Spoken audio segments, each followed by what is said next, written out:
Hello, Craig. Hi, Craig. Hello. If we end up doing what we talked about, though, I think it'll be really fun. Yeah. What we talked about. Yes. Well, you will see if we end up doing it. Won't you? Behind the scenes plotting. Yep. I keep the DM secrets until after the game is over. Like you don't get most of the secrets, but That's true. But the ones I do get, I keep until after the game. yeah. And then we're in Taki as well, Shara, if you want to join in there too. Oh! I keep forgetting that. You're good. Excellent. It's an option. I mean, you don't have to. I like it, I like You know how everybody loves watching themselves, you know. it. It's more fun to watch. Especially when they're stuffing their face with, Totally true. ah! Watch your language. Yeah, so when last we left off, you got info dumped on by Death himself. And so, Death and Ugrish. yep. That's the new Grish. Thanks. Like, I did not prepare I did not prepare an intro because I really didn't prepare much of anything, so... It's all good. It is! Improv! Improv. Rakshasa.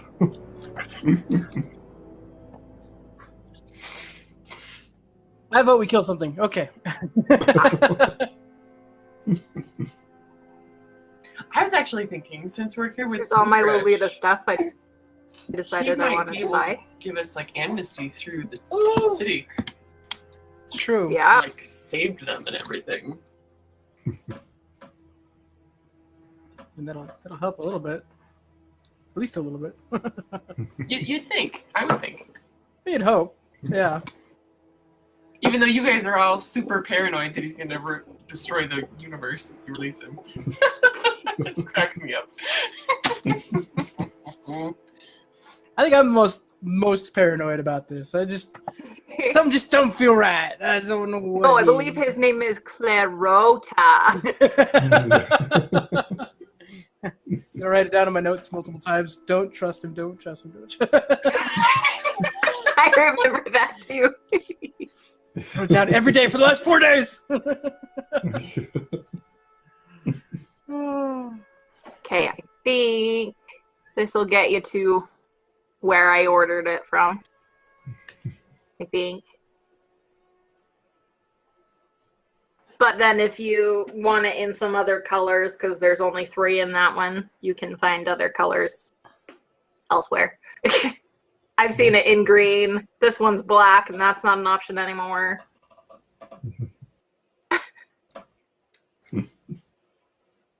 All right. Yeah, I think that's a good idea. Let's ask Ugresh if he has the ability to help us through the city, which I wrote down. But So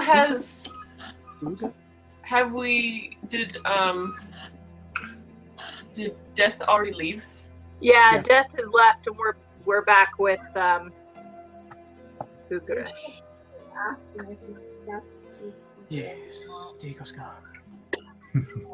What was that, Heidi? We should have asked, like, what his opinion was on Ugar. What do you think of this guy? We should let him out, or would that be a terrible idea? Right. Great That idea. would have been a really good question to ask. Alright, you know what? Well, I did ask if he had any advice for us, and he didn't say he had anything. So I mean, there's that. But Yeah. I don't know. He didn't specifically warn us and say, "Hey, this guy, you should Stay away from Karuka. I mean, Ugresh. Yeah, exactly. Automatically trust him. Yeah, I know, right? I don't know if I trust him at all. He'll be like, I'm But- sorry. I think his research aligns really well with the other goals that we're working towards, so I feel good about it. You guys can be paranoid and you just enjoy that, but I will, thank you. you just cover that whole territory. And when the whole world gets destroyed because of Ugresh instead of death or the Aegis, then I'll just Then you can, Everyone Oh, else just is death anyway. yep, you can do there if it comes to the point. Whoa. Ooh, exciting.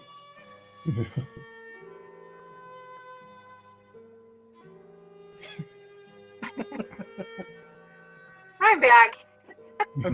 It's like, what's going on? Something crazy just happened. There we go. Nice. Okay. All right.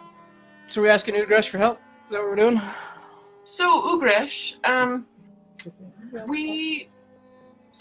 I think we would like to help you in your research and furthering your understanding of what you've been learning. And to do that, we'll need to be out of here, obviously. As we talk about how we might do that, when we're ready to leave, do you think you could help us, perhaps grant us amnesty through the town above? We're probably not going to be very welcome as being outsiders. Well, it would perhaps be possible for me to speak to the Duergar on your behalf. All their respect for me aside, they allow only a limited amount of influence from me. They are paranoid of outsiders, even those who have assisted them in the past. Honestly, I think perhaps it would be simpler to leave the way you came in. Ah. Do you have any advice on how we might do that? It does seem rather blunt. Yeah. He kind of like half grins and waves his hand at a pile of rubble, and the rubble just kind of floats up and shapes itself into like the shape of just like an individual waving made out of stone, and then he just lets it fall back to the floor. I may Ugresh, assist with that. your talents abound. That would be much simpler. I sense that the damage done to the archive on your way in perhaps has weakened the seal. It may be possible for me to break free of this place now. The damage left here by the seal left here by the Elder Brain may be possible for me to break through it. If so, I can help raise a path through the rubble, and I'm not certain I will be able to maintain a return path, but in any case, the location is known to those who might be capable of such things. Indeed.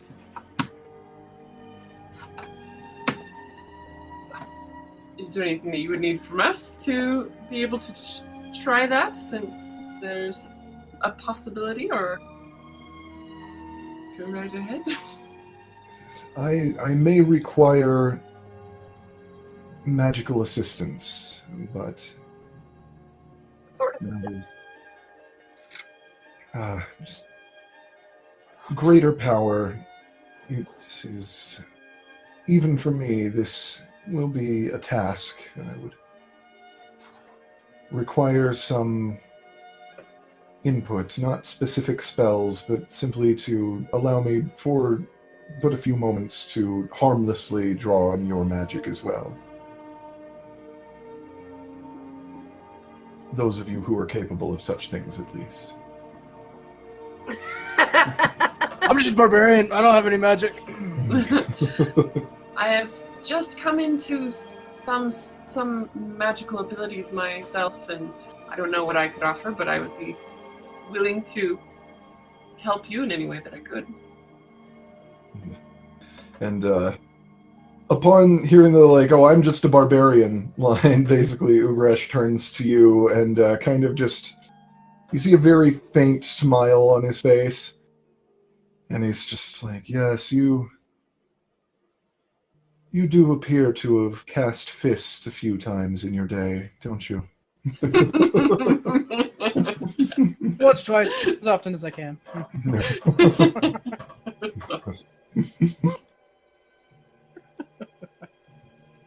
He's just like, that's all right. I don't require any magic from you, my friend. Although perhaps after this I might buy you a drink. Goes a long way. It's our friend Tamati. I don't trust this guy. Oh, inside check on him or something.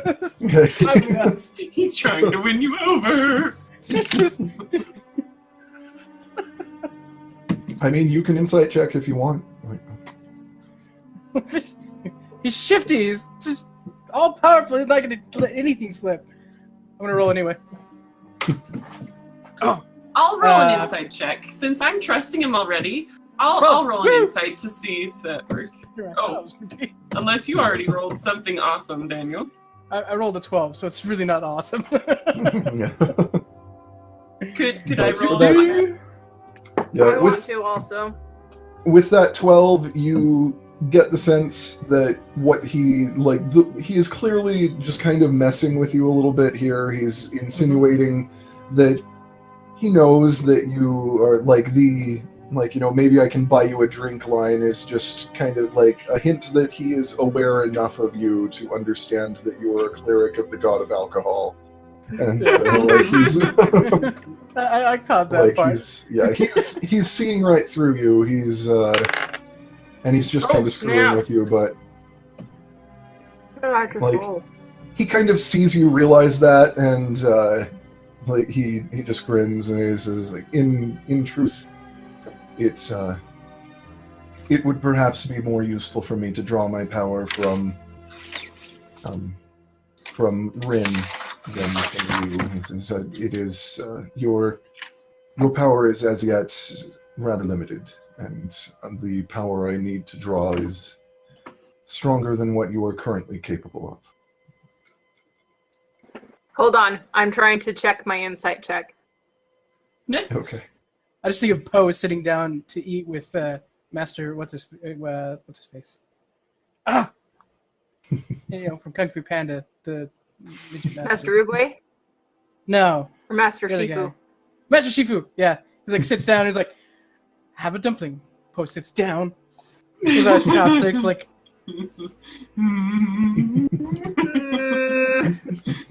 picks it up and goes right to his mouth. I was like, okay. Yeah, that's what I'm expecting. It's the last part of that. Any second now. Oh man. Skadoosh. So I have yes. So I have a +4 in insight, and I still only got a 12. Yeah, he's nice. I'm really excited about my roll. I just want to know what my bonus for insight is. Yeah.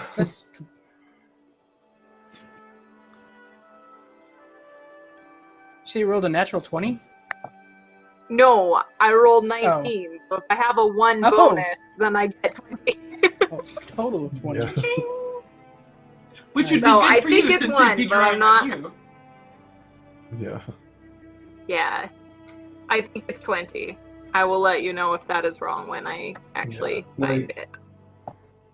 You don't feel like he's trying to hide anything from you at the moment. He's a little hard to read because he is his features are definitely believable as the orc form that he's taken on, but the deeper you look into his eyes, the more you see the faint flickering blue energy behind them that kind of is a very, very slight giveaway that he's a Tome Grim if you know his origins. But since his entire form is constructed, he has a very firm control over his facial expressions and that sort of thing. If he's trying to deceive you, you're not sure you'd actually know. But Like, he seems to be being completely straightforward with you right now, so far as you can tell. Okay. So Jesu wants to... He looks at Ugrish and just says, Ugrish, Yes? you seem like a very straightforward, honest individual. But I feel like some of us do have a little concern that, just being honest, I mean, if you don't help us, we're going. I think some of us are a little nervous that. What drew you to the Illithid and to wipe them out? Well, the Illithid are dangerous one way or another. Wherever you find them, they are a problem. They are... consider them something akin to a virus in our reality. They don't belong here. And they have no intention of living peacefully with anything here. Not only is conquest their goal, but they regard creatures like the Durgar or other kindred as, in the same way that you perhaps would regard cattle, food stock, and little else. There's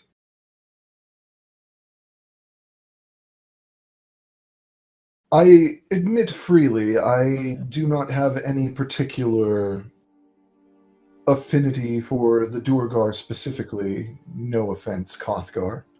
And Kothgar just kind of shrugs. Do I look like the sort of man who takes offense at that? But Ugresh says, I have no particular relationship with the Durgar. I did not seek out the Illithid. This library was where I was born. I was born in the archive at the time that it was above the surface, and I fell down with it at the shatter, although I was not yet so aware of myself at that time.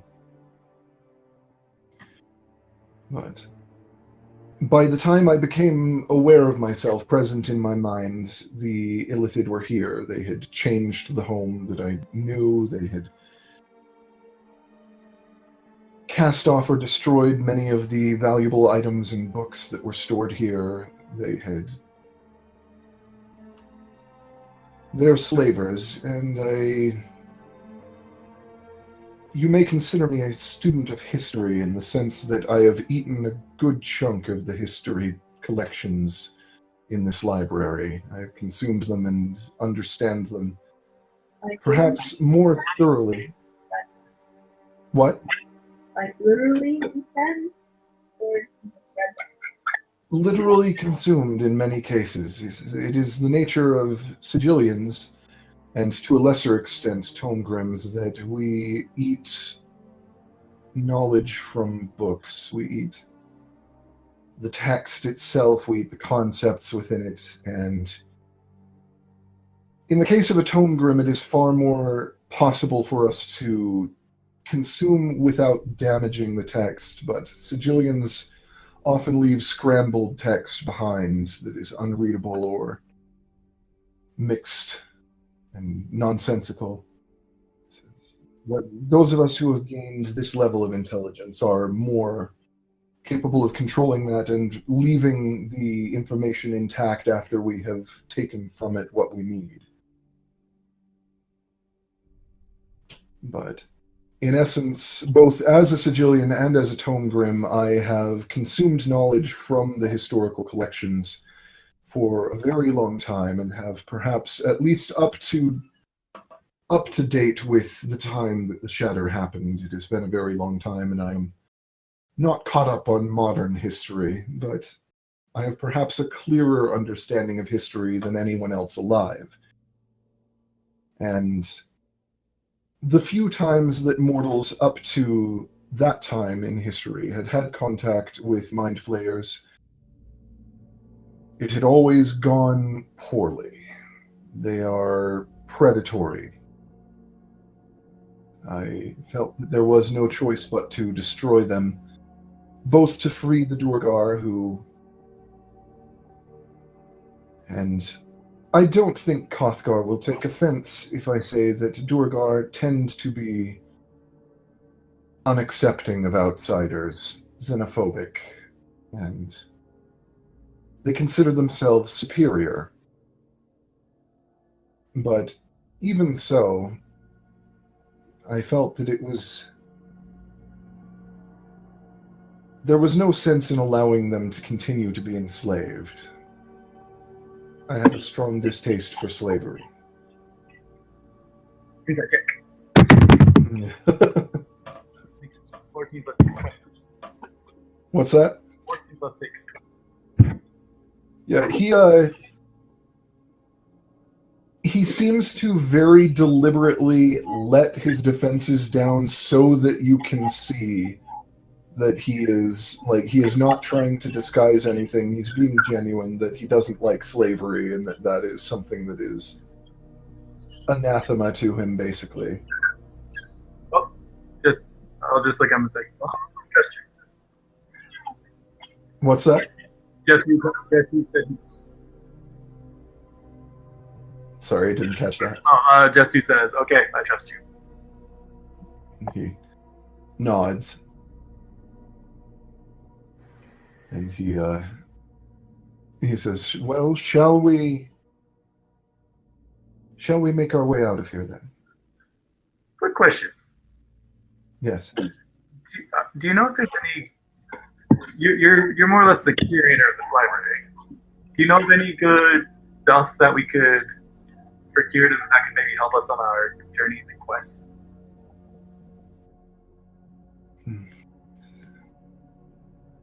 I think the items that would be or would have been most valuable to you are unfortunately long gone, either looted by the Durgar after they were freed or destroyed by the Illithids in their experimentations. But if you have any questions which I may be able to answer, I have read every book that this library once contained. I have consumed the information from a great number of them, but even those which I have only read or spent time within, I have a strong memory. Things are retained. If there are questions that I may be able to answer, I would welcome them. Have you learned anything through your study, feasting perhaps, of shards? I have learned more than perhaps any others, and perhaps that may smack of arrogance, but that is not how I intended. Or of accuracy. So there were very old books here, those that were from cycles past, as I mentioned before. And they spoke of the nature of the shards. The nature of the shards? The nature of the shards. Sure. Is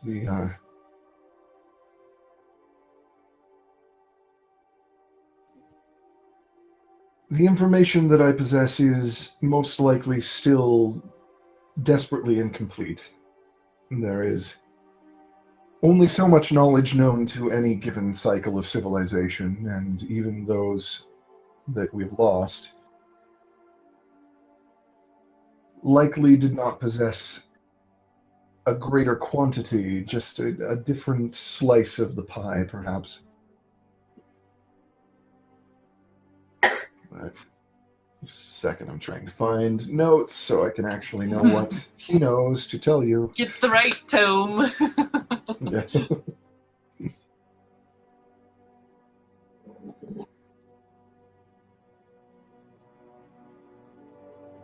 When he says, there was a beginning long before the birth of any of the kindred here, long before the gods, before any intelligences. There was a burst which set matter and magic into motion. Magic has a kind of gravity. It's bound to different worlds in different ways. But there is a level of background radiation of magic throughout all the cosmos. The stone of Tyrileth cooled on the surface, but beneath, much like the molten stone, magic boiled, perhaps more magic here than in almost any other place. And that magic shifted until it formed the entity called the Protosanct.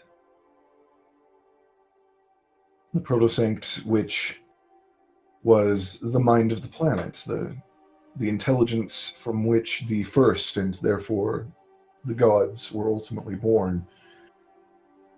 Before it was betrayed, it was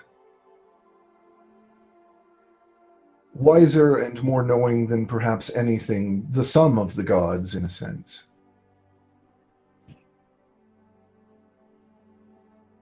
When the Protosanct was destroyed,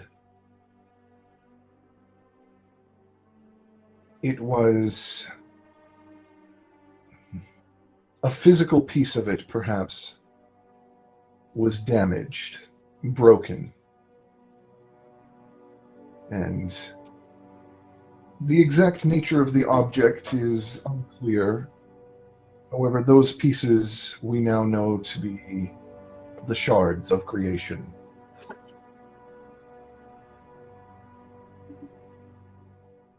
The shards of creation were the pieces of a core, if you will. There's restoring the shards of creation one to another would not bring back the Protosanct. The Protosanct's death is irreversible, however. It would perhaps return a power long unknown on Tyrileth to existence. A power which could potentially be manipulated by those who would have their own wills and agendas, and I cannot say what the precise power of the shards of creation will mean. However, I feel that it is important that the Aegis not be permitted to possess that power, whatever it is.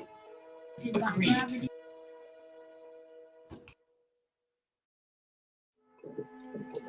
Frankly, I consider it dangerous for almost anyone to possess such power.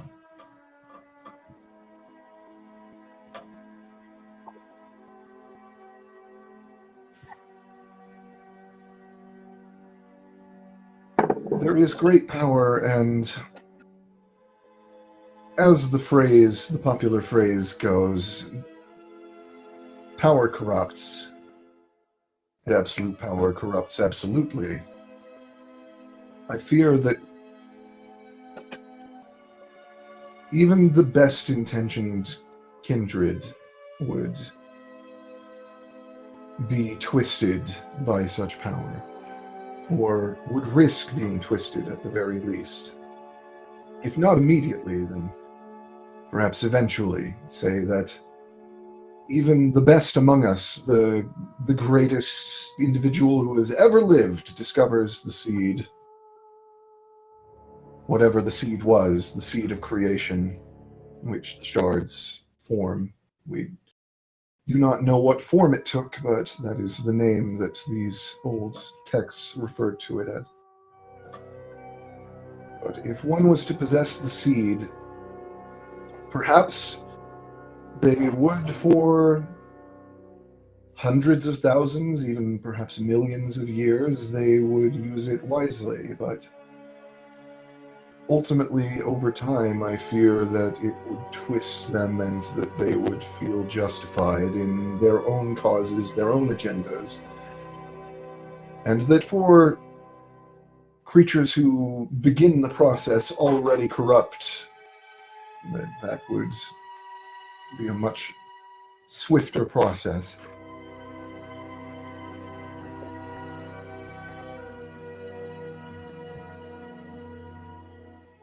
Do you think, Ugresh, that it would be within the realm of possibility to avoid the shards? I'm not sure. I'm not sure it would be wise. I feel the shards are important to Tyrileth on some level. And even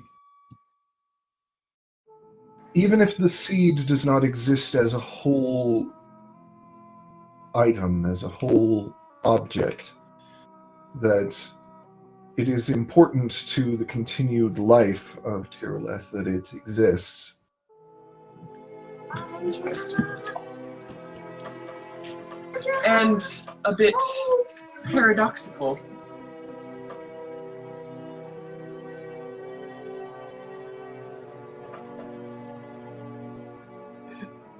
I feel the shards must exist,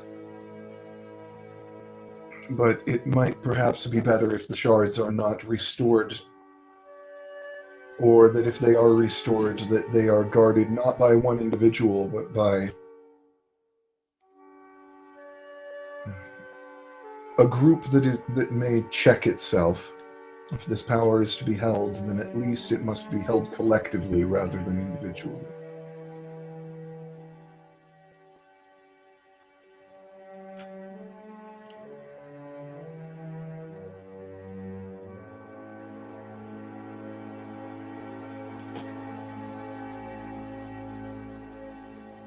And even then, there would still be a great responsibility and task. Would. But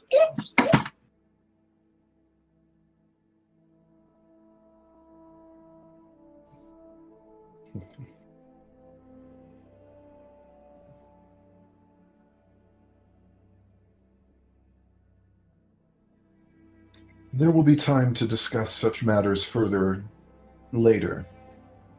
I think now perhaps it would be best for us to leave this place.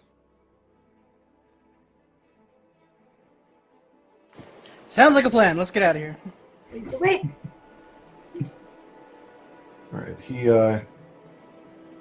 leads you back through the chamber where you fought the cave fishers, back to where you fell into here. Quick question. Would you be yes. able to seal it so that the door guard can't come back into the library, so that people servants can come down and have their records? Yeah, he says, I can leave the seal that I placed here to ensure that all of you would not exit into Hrutka without speaking to me first. Oh, perfect. Thank you. He says, I can leave that seal in place. What about you, Cathgar? Are you gonna come with us, or are you? What's your Well, thoughts? as I understand it, the surface is full of betrayers and idiots. in the heart, sure. But what place isn't? True. The place full of betrayers and idiots sounds... Well, I have nothing better to do. I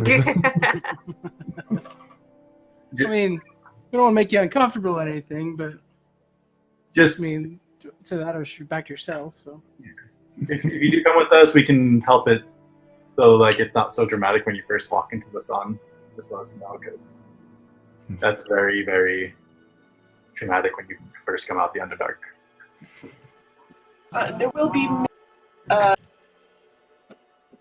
when you exit. But they're not an issue.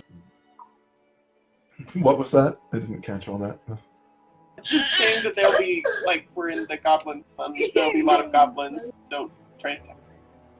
Yes. I don't like goblins very much. I don't like anyone very much, though. You give that vibe so clearly. Well, let's get out of here then. All right, so Ugresh walks over to kind of examine the just pile of rubble that is all that remains of the way you fell down in here. He looks over it and begins tracing very precise motions in the air with each of his fingers on both hands. And his fingers are moving so quickly and so like independently of one another that it looks very unnatural. But you start to see these traces of bluish energy starting to just emanate out from him. And as he is drawing in this energy and organizing it, you see that some rocks begin to not only lift, but actually shrink. And he is like taking these huge boulders and drawing them in until they look like tiny pebbles. And he's just kind of grouping them together into this floating sphere of pebbles in the air that is steadily getting larger as more and more of the rocks are drawn into it and shrunken. And Ugresh, without looking back, says, Miss Alarne, if you might. And basically, he just needs raw magic, so you just need to more or less lend him spell slots. It's up to you. Okay. How many does he need? It's up to you how much you... Well, let me check what's available. That might be a good idea. Let me see what I have. You took a short rest and didn't fight, so you should have everything. Yeah, I think I've got all my spell slots, but I just want to be sure. Yeah, I'll give him both spell slots. Okay. And they're level 4 right now? Maybe I'll give him one to start, and if he needs more, then I'll give him the second one. Okay. They're level 4 right now, correct? Mm-hmm. All right. So you hold out your hand and just sort of release some of the magical energy that you carry. And it blends out into this odd blue light. And you see that the large pile of stones that is just sort of floating in a sphere, it shrinks further until it almost looks like it is a ball of like, almost looks like concrete because it is this densely packed particles. And he is drawing in more and more. It seems like he is still not, like he's still struggling a little bit, and he says, I think perhaps a little more will be necessary. Okay. I will give him another spell slot. Okay. And with that tips him over the edge, and it there is almost an instantaneous blue flash as you see the rest of the boulders that are blocking the way just instantly drawn into this. The whole thing shrinks down, and he just kind of with a flourish pulls everything in, and this ball of boulders that now look like pebbles are compressed down into a single little glowing spot. And then it slowly stops glowing, floats towards him. He takes it in his hands and kind of turns to all of you and holds it up to the light. And there is about a 1 inch by 1 inch uncut diamond in his hands, made of all these stones that he kind of turns it over in his hands. And it's just a souvenir, perhaps. I would take it. That is Nice. quite a skill. It is not something I am. Not something I do frequently. It requires rather a lot of energy, but Mm. Well, if you and Rin just want to go weekend, I mean, we have a lot of expenses that we could go shopping for, so I mean, we could just work out. you climb your way back up the incline that you sort of slid and bounced down before, and make your way back out through the cave passage, through the abandoned building, back into Gate.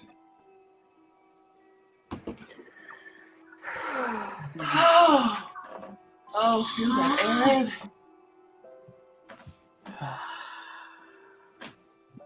And you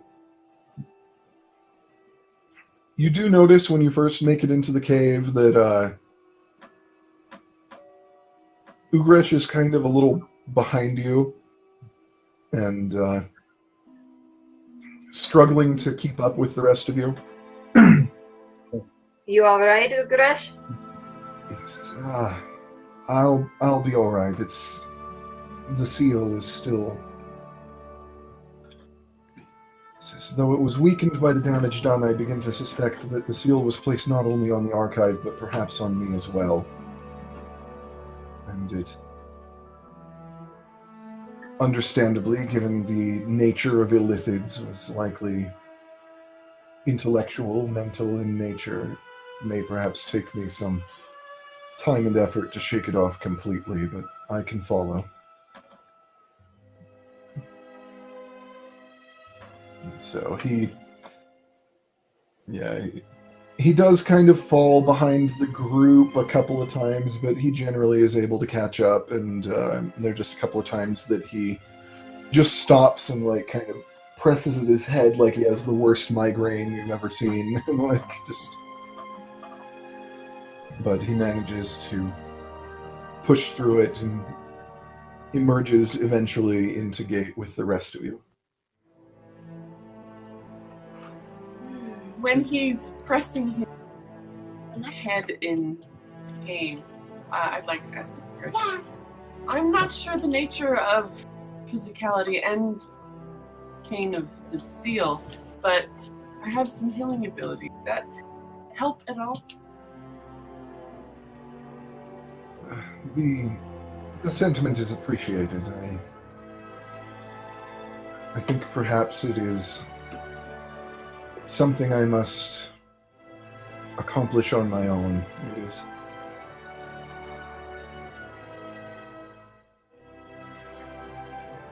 It is less that I am being harmed and more that I am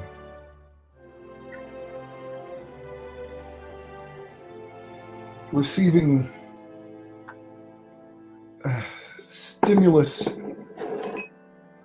to my intellect that is feeding back into itself. It is a recursive flood of information that is a bit much for even me. I hope it passes. I hope so as well.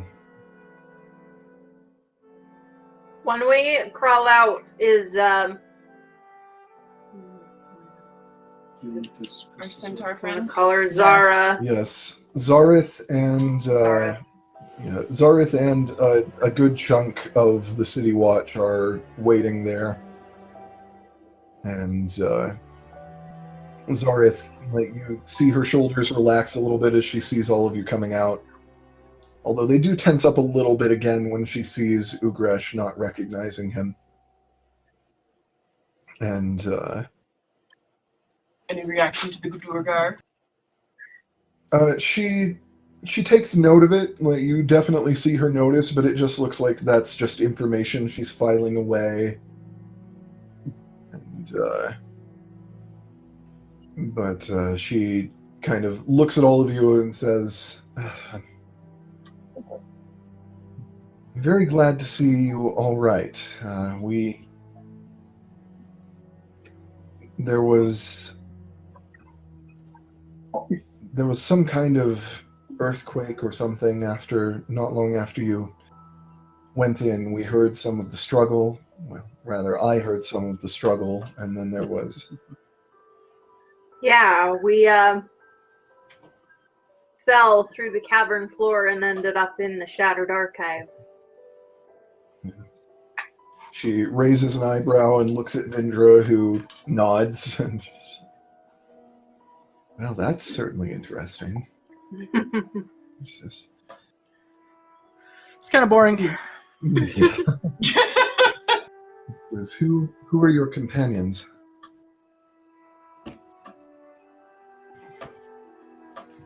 They are some folks that we ran into while we were in the archive, and they helped us to return to Gate. And she nods at both Kothgar and Ugresh and says, well, you're welcome in Gate, so long as you don't break any laws.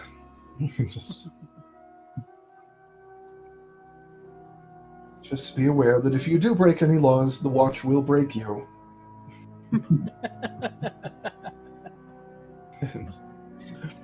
Kothgar just kind of shrugs.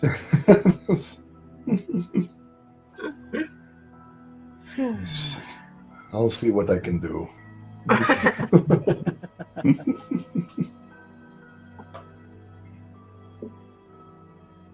Perfect. So you'd be happy to know that the Barghest is dead. So we don't have to worry about that anymore. That was the cause of the earthquake, basically. It's kind of the reason why we took so long. Is after killing it, the ground kind of ripped open underneath us. It's super fun. Yeah, Zareth looks very relieved to hear that the situation with the Barghest has been handled. And you kind of look out to the mouth of the great caverns that hold these wings of the city, and you see that it's... I'm trying to remember, what time was it when you guys went in there? I don't remember even now, like when you went into... I think it was... I feel like we went out in the morning. Yeah, it was pretty early in the morning, I think. Yeah. I'd say at this point it's getting on into evening, and you can kind of tell from the redness of the light that the sun is probably close to setting out there. No wonder I feel so tired.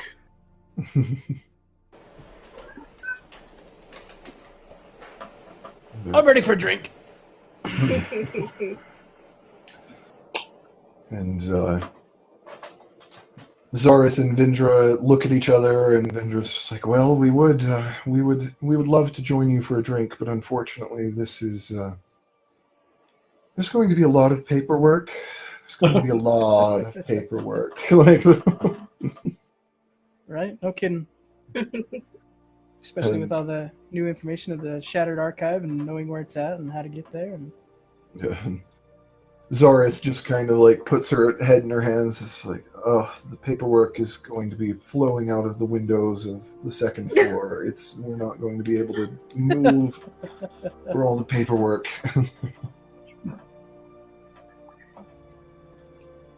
Nice. It's just like, and Vindra just kind of sighs and looks up and is like, oh,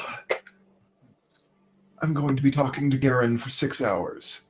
It's just like, I'm not. It's just like, I love the commander. He's an excellent choice. He's going to ask me so many questions. He's going to ask about every detail, important or not, because in the commander's mind, it might be important. So. Yep. We thank you for your assistance, and your assistance has gone above and beyond the call of duty in this situation, I would say.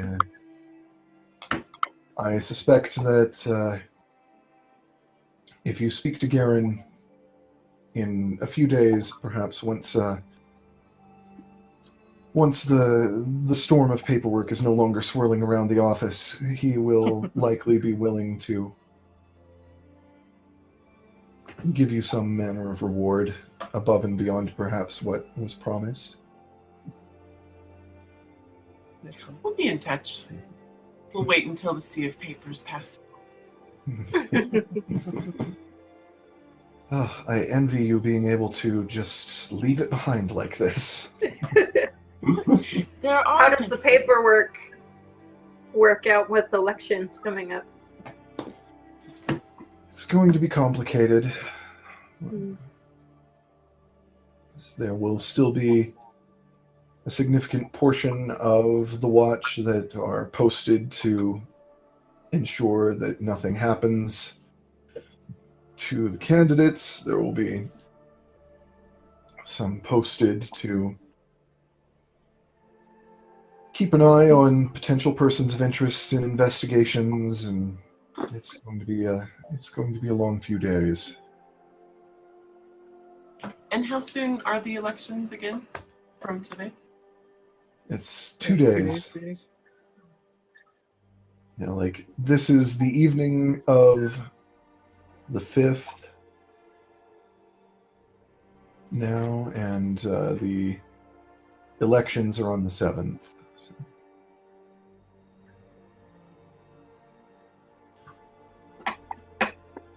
And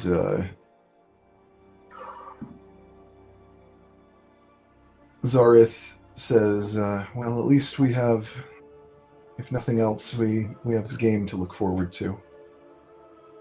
Game. Have you never been in Gate during an election year? Nope. Not in a while. The day before an election in Gate, it's traditional for an exhibition game of Siege Ball to be played between the astonishing Owlbears, who any one of you who has any experience in any major city at least knows that Siege Ball is like the most prominent sport played anywhere, and the astonishing Owlbears are basically Tyrileth's Harlem Globetrotters. Nice.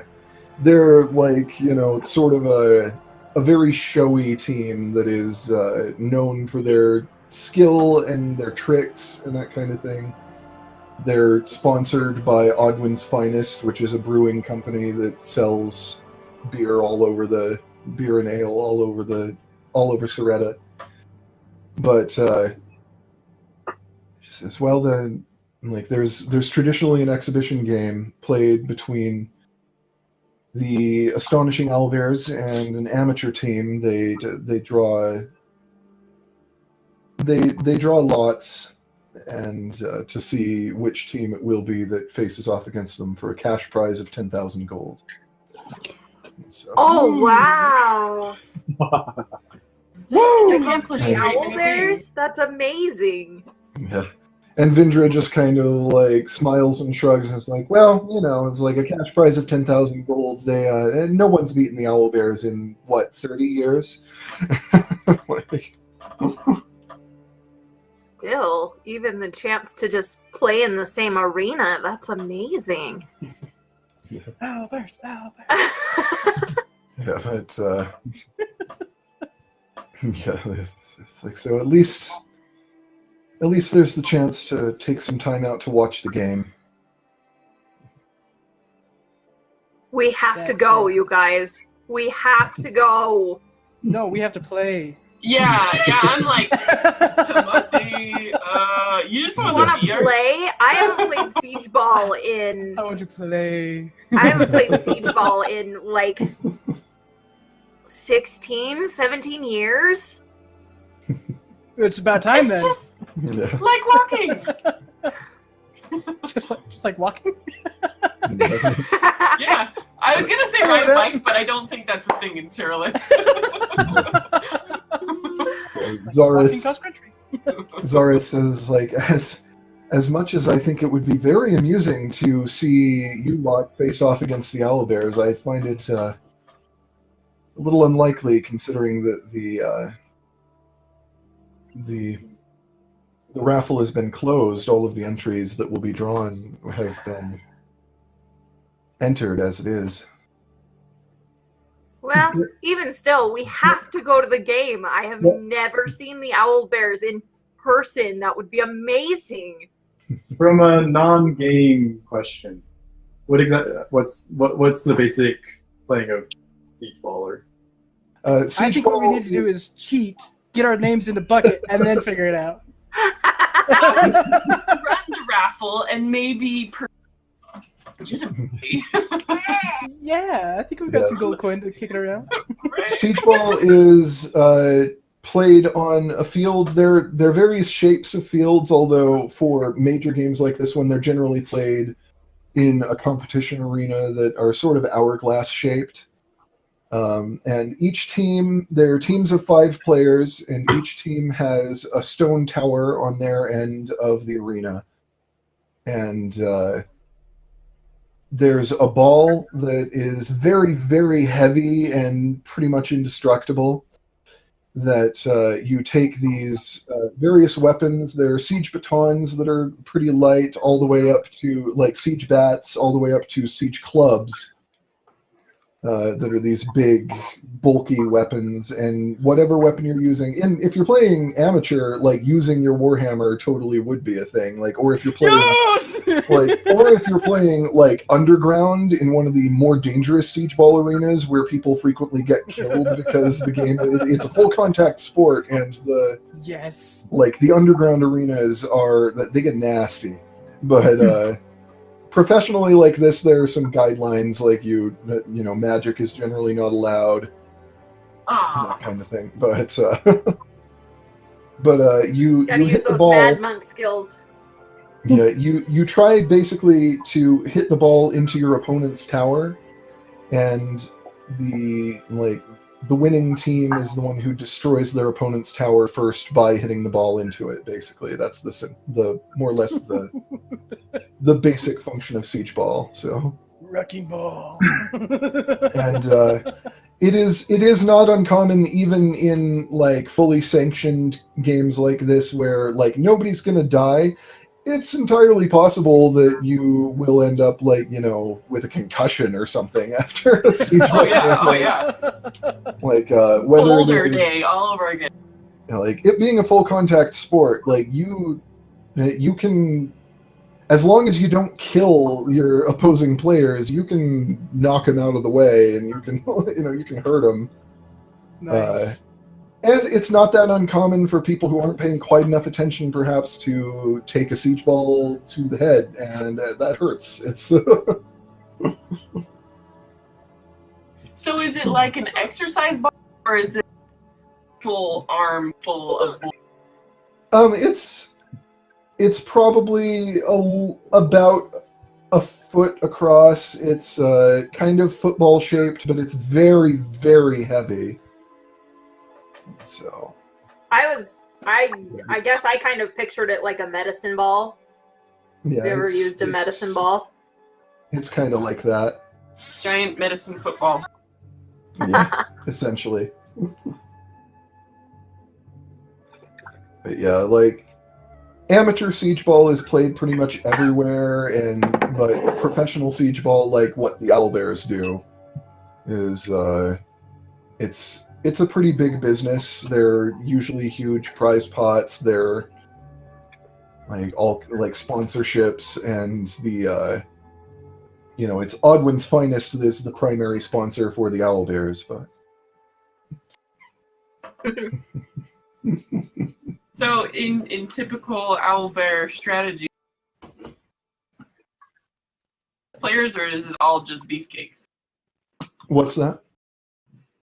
In owlbear playing strategy, is it like beefcake type of players, or are there places in the strategy for the quick fast? I will be right back. kind of Okay. players. Yeah, the owlbears have kind of a mix. They have a couple of really big, like beefy humans. They have a big dragonborn who's pretty strong. There's then more like a kind of smaller but quick human, and they do have one gnome who is like not really known for his strength at all. Interesting. I'd So say, that's how many on a team? 5. 5. 5. Maybe But, we can get Kothgar to play with us. Yeah. Might as well. Yes.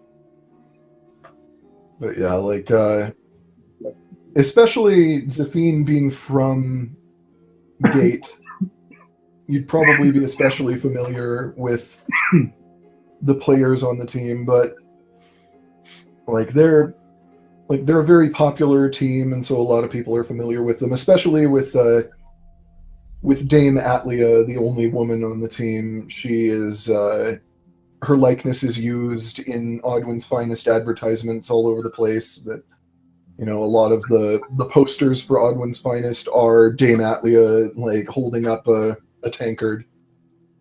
And she's pretty easy to recognize because she is the only professional siege ball player that wears bright red lipstick every game. So- I love it!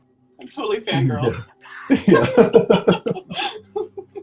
Yeah, there's Scales Dorvamir, the Dragonborn player, who is a big red and black scaled Dragonborn, who is... But don't go too far without me Yeah. because Yeah. I need to get Fred to do the jail. So. Yeah, Yeah. because we keep playing without her, and then we start on something else, and like she has like a character arc that she wants to do, but we keep going on without her. So Yeah. Well, So, but I'll see you guys. Bye. good night. We'll Yeah, probably Scales just end up getting Dorvamir is drunk. known for being... Yeah. Like, Scales Dorvamir is known for being, like... He's not subtle exactly, but he's a very talented player. He gets to the ball, and he is definitely one of the ones that is the least afraid of unnecessary roughness. There have been rumors flying around for years that he's been to prison a few times for allegedly doing some side work as an enforcer for the Thieves Guild. Ooh. And so but that, like, nothing's ever been confirmed, but the rumors fly about that. Yeah, I'm sure their sponsors can take care of this. Yeah, there is. Then there's Mr. Wizard, who is a 7-foot tall human, who is very clearly a powerful wizard and not at all an extremely angry barbarian with a weighted siege club. No one in their sound mind would ever suggest such a thing, and if someone did suggest that, they would probably be bludgeoned with said weighted siege club. shocking, right? Oh, love it. I cast Yes. Fist. Yeah. Yeah. There's Poogie Yagris, the gnome. Most people just kind of call him Belch. His favorite color is purple. Everyone knows that because his helmet is purple and the siege batons that he uses are purple. And he owns a franchise of breath mints that he sells Belcher's Mints. with the tagline "Belch beautifully." I love it. That's so awesome. And he was actually famous before he joined the Owlbears. The He was- spearmint of his mints are my favorite, though. Yeah, yeah. He was famous before he joined the team. He was always known, like everybody always knew he played, but he was actually known to be like a prominent singer. He was the lead singer in a band, so he's Guys, we have an extra door guard. We can totally do this. yeah. Telling you, man, this would be easy. And then basically the captain of the team is Dale Marove. Most people just call him the Hare. He's Mama's a rabbit. The hair. He's a human. He's very handsome. He has big hair. And he I was gonna is, say hair is in rabbit or hair is in on your head. yeah, like his hair at its biggest. At its biggest, it used to stand as tall as his entire head, and yet was probably maybe like a tenth of the size of his ego. Rumors have been flying around for years that he's secretly a werewolf, or a wereboar, or a werecat, or maybe a warehouse. You're not really sure. And it is like Zafine at least has probably seen him at like public functions where he meets and greets fans and that kind of thing, because he does them pretty frequently. And you know for a fact that it is physically impossible to get him to speak at a normal conversational volume. He's The loudest one in the room. It's just like, looking for an autograph. There's a line, you know, like just. That's the hair. Tabs on him. Yeah, so those are the current team members. There has been some turnover over the years because, you know, athletes retire. But this team has been pretty stable for almost 10 years now, and they're commonly regarded as one of the strongest lineups the Owlbears have ever had. Make a name for the Emerald Wing! So, I know the drawing's done, but as people who just came into town and helping the police force, do you think there's any way to maybe pull some strings to Save the city. Who would we talk to? I mean, if we let people know we killed the Barghest, we could, you know, that could make them excited for us to come. Just want our name dropped in there. That's all. It might be possible. I'm not sure. Garen might be able to pull some strings. Saying there's a chance. Yes, it's unfortunate that we don't know. What's that? Oh, she froze up.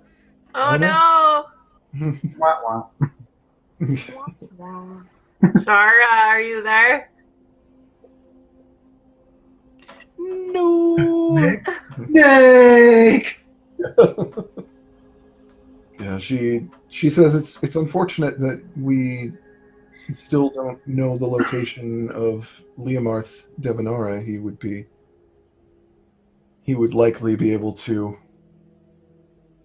make some waves. Has there been any?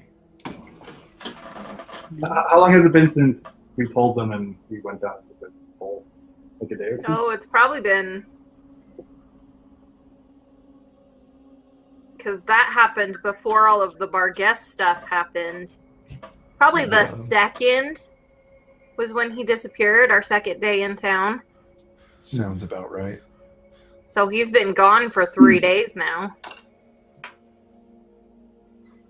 But yeah, she like Zareth says it's unfortunate that like, because not only is he popular and has connections, but the rumors have been flying for some time that Leomarth has been seeing Dame Atlia.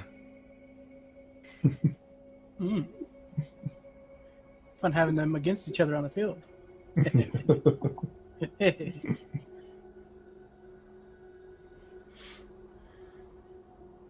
I want to play. I assume Dame Atlia is one of the players that I missed while I was away. Okay. She's the one that is known for wearing. Yeah, she's the only female player and is known for being the only major Siege Ball player to wear red lipstick to every game.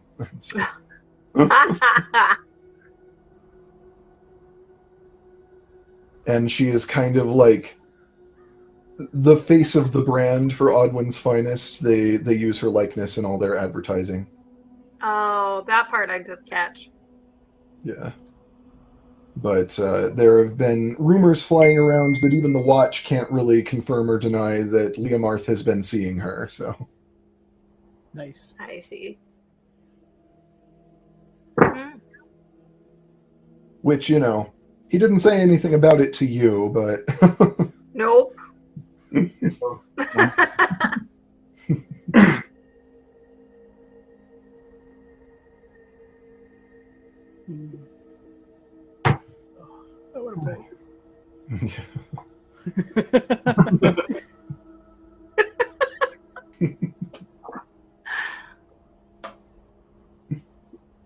Well, yeah. There's a way. Hopefully we can. But, That'd be fun to try hand up. Awesome. As Arid says, even if we were able to pull strings, I don't know if we'd have the time. Just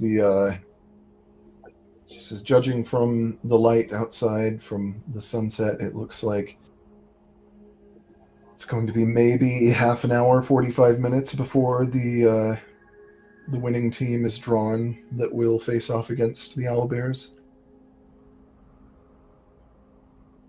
I really think it would just be fun to just go watch.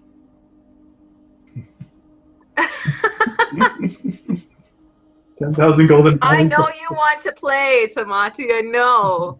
He's on the But road. have you seen the Owlbears? You talking about real ones or? I killed one. Thank you very much. I slapped one before it got eaten by a purple worm. But no, they're like some of the best players ever. I have a siege ball. It works great. You can't use your siege maul. I said I could. That will not be competition legal in a major competition. It would be legal if you were in like an underground game, but It's okay. I'm well trained with the siege. Laying siege, using a siege maul. like in fairness, a siege club is not that different in size or weight than the See, there you go. than what I can you take are them. used to using.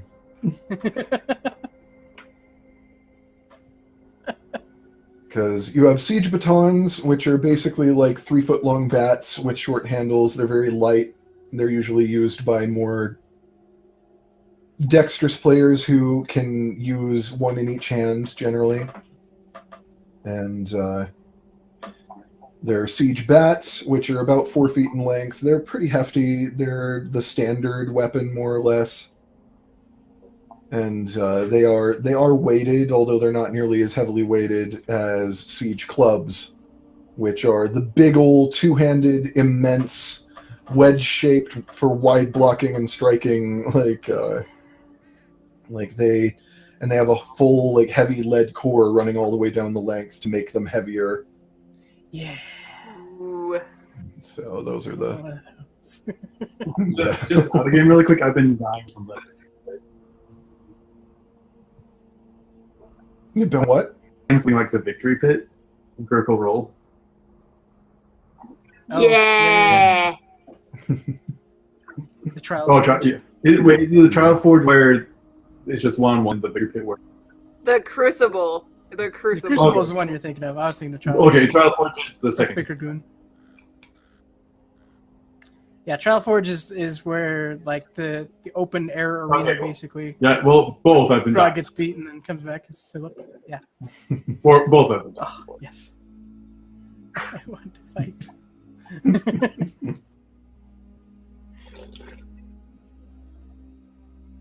I'm like, so half hour. How long does it take to get to the city? Like to get. Shut up, Alexa. That was mine.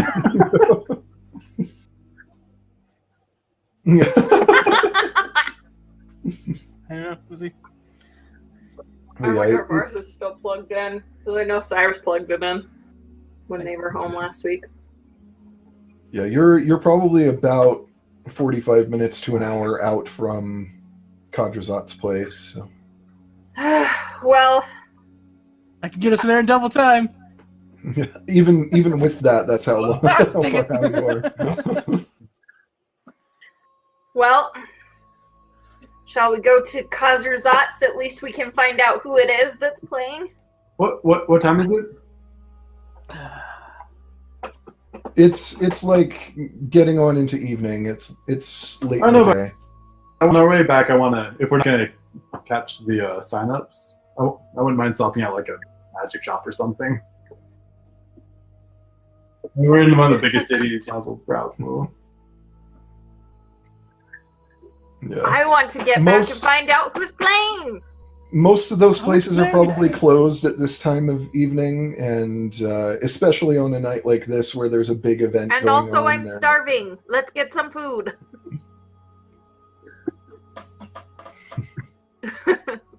Let's run back, see if we can get our names in the pot, and then get some food. One of us could. How tall is your uncle? You know who this guy's self. I'm just saying.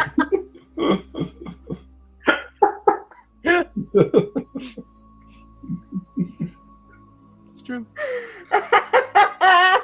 Just saying. Oh.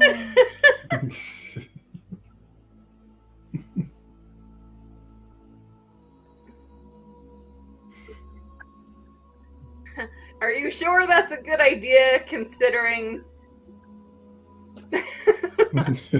Everything. Worst everything? scenario, if someone's hunting him, we draw attention off of that and we make him think. It's a win. Okay. Yeah. I assume I could give them like his details Or and stuff. you're his niece. You could just say like, "Oh yeah, I'm his niece/secretary." My uncle wanted me to come in and drop in this last name real quick. I don't think we'll make it back in time though. You never know unless we try. Let's go. Let's go. Let's do it. Man, I've been running already. It's like, yeah. Tamani, wait, my legs aren't as long as yours. All right. Yeah, you begin making your way as quickly as you can back towards the central area of the city, and You can't see half of what I do because it's all black. I'll do a little.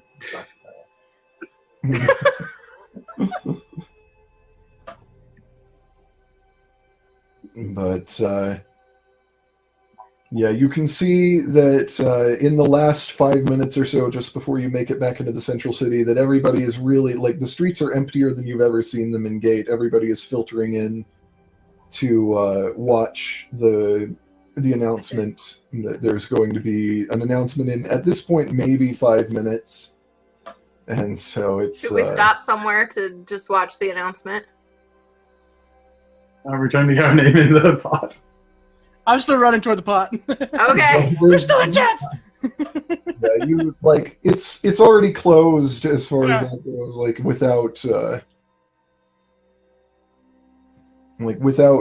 influence and speaking to important people who are probably actually at the ceremony where this is being announced already, you wouldn't be able to. Yeah. But Since the streets are empty, would this be a good time for Mouse to go and try and talk with Cedric? Like your message or something, or why not? possibly. Okay. Well, So I assume she wants to sneak off and I'm do not that. sure. I can't speak for her. Yeah. That's the downside of us. You're not here. Yeah. 'Cause that's like the number one thing. But as the announcement is just about to start, you have made it basically within a block of Kadrazat's sanctuary. So, By the time the announcement is made? by the time it's about to be made, like it's... Oh. So can we make it... Where's the... I don't know. I'm trying to figure out in my head, like, if it's being broadcast, more or less. It's basically being broadcast. There is more or less within the city. There are a series of relays that have been set up for what is functionally kind of like a magic radio system. Yeah. That is sent out especially to all of the taverns and that such. kind of thing. Mhm. Sports The bars. taverns and inns. So Yeah. so let's hurry back to Kadrazat so we can at least hear the announcement. I We're not running promise, as fast. even if we're not playing, it's going to be a lot of fun. Yeah, you rush back to Kajazat's sanctuary. You duck in, and everybody kind of like a few heads turn to look at you as you come through the door because they're all kind of gathered around listening. And the broadcast starts, and there like is maybe a minute of just sort of brief small talk about the upcoming election and about the exhibition game itself before the representative from the sponsors from Odwin's Finest. This is and the winner of the raffle, the group that will be facing off against the Owlbears in tomorrow's game will be. And there's a little drum roll. And the sound of rustling paper as he like unfolds it, and the Emerald Wing. What the? And Kajazat kind of like turns to you guys with a surprised look in his eyes. Like, I didn't even know you played. Much less that Did you see all our faces in shock? Yeah. Yeah, Kajazat's just kind of like, I didn't know you played, much less that you'd entered the drawing. Neither did we. We didn't on both accounts. What the heck? And Roy crawls up next to you and kind of just leans his head into Tamati and is just like, if you win, you owe me a lot of drinks.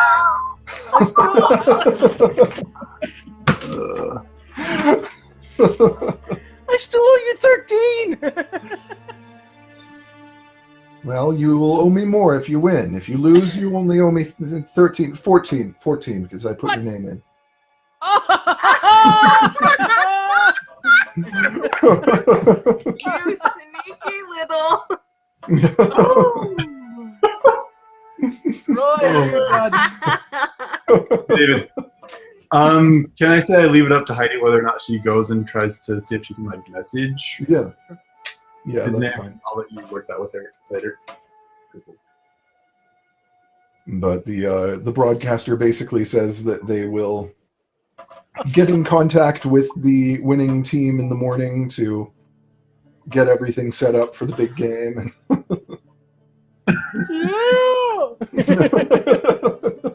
How many players do we need? Five players. So the three of us, plus We got Zafine, could probably if she wanted Zafine to. if she ever makes it back, and And Cathgar. Or Cathgar. Mouse could also play if she actually is like around around and not using it as an sneaking excuse away. to go and see Frederick. Yeah. That's kind of what I have thought. Like, probably just, Yeah, hey, I think I everybody's heard- really excited. Boom, gone. Yeah, Yeah. if that's how she wants to play it, she's totally welcome to. Like Kothgar could join you, although I don't know if he'd want to. He's like in theory on the table. Yeah. We do have Smatus in the bag of holding, I think. Too bad Kajrazat couldn't play. He could. Could he? He doesn't have to be running the tavern. That's gonna be closed. What are you talking about? He has people who work for him. He's not the only person. We could ask Kajrazat to come and play with us. We can see if Kyle wants to come play. Which one? What now? You get Kaya. Kaya! Oh yeah. The brother and sister duo going out. Yeah. Hopefully, he just doesn't know who she is. Yeah. There's no second. Yeah, I've been kind of wanting to introduce Siege Ball to our setting and to bring it in, and so like Yes. I was just like I didn't know if we were going to get to it tonight or not, but I was just like, I kind of just want to do something a little lighter and easier right now than like, No, I'm you all know, for that. an hour of drinking. yeah. Yeah. Yeah. I'm just like, I figure where not everybody is here, we probably won't actually go to play the proper game tonight, because Yeah. even if Mouse goes off and does something else, that'd be an interesting way to kind of keep the variety. Is like, as the game goes on, we'll just like cut away a few times or something to Yes. to what Mouse is up to. So I got a text from Shara. She said, looks like our power is out for a while due to a fire. Oh man. Oh, So- no. Come on, Right? Yeah. Go figure. We're getting smoked out here. Where's the fire? fine. Yeah. I know there's a fire in Idaho near Caldwell that has been going on. I'm not sure about Wyoming though. Oh my gosh, I'm so excited. I was like so excited. I was like, oh, you probably can't make it. Like, I want it to be. I know. I will make this. Daniel, like, oh, we can like disguise stuff. Oh, I can forge something maybe really fast. Like, we have to do this.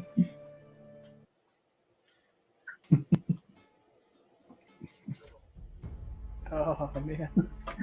Using disguise self to make it look like Learmark died, so the agency's then died. Not supposed to say it out loud. Well, now you know. You know. Hey, everybody. Hey. Oh. Wait a minute. I just Uh-huh. I just had an idea. Yeah, huh? Yeah. Okay. Sorry. Can't discuss it out loud. I look at Conjure's eye. I was like, one Red Dragon special for Roy. Yeah.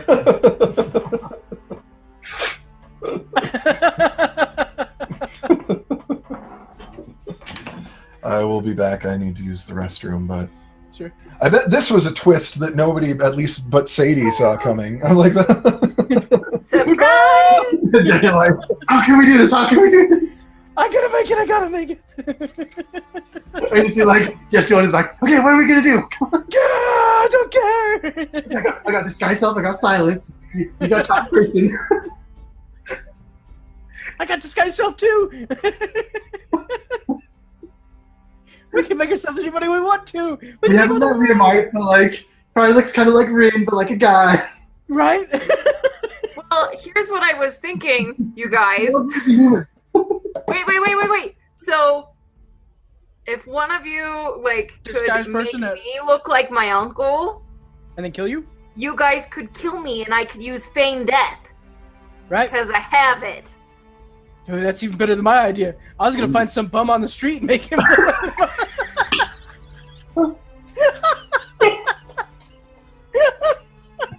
Just for good measure, we actually. I was like, you gotta make it look real.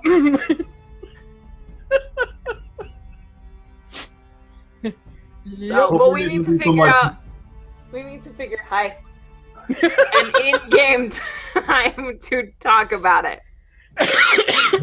We're pretty much gonna kill like a half hour just having fun. The So whole thing I was talking about earlier, like figuring out a fun way to introduce this.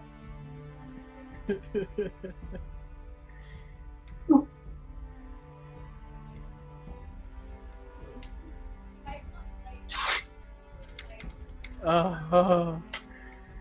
Yeah, as soon as you said disguise self. Oh man, yeah, oh, it's gonna be great. I'm gonna love this every minute of it. We're probably not gonna die. They probably have clerics and stuff there, like Joe's staircase. metaphor. But yes, we're gonna get slaughtered. It's gonna be great. We win 10,000 gold. Ah! 10,000 gold. I am so on board with this. That might be about 1,500 each. Yeah. So awesome! Yeah. So ready for this. You can't use magic, right?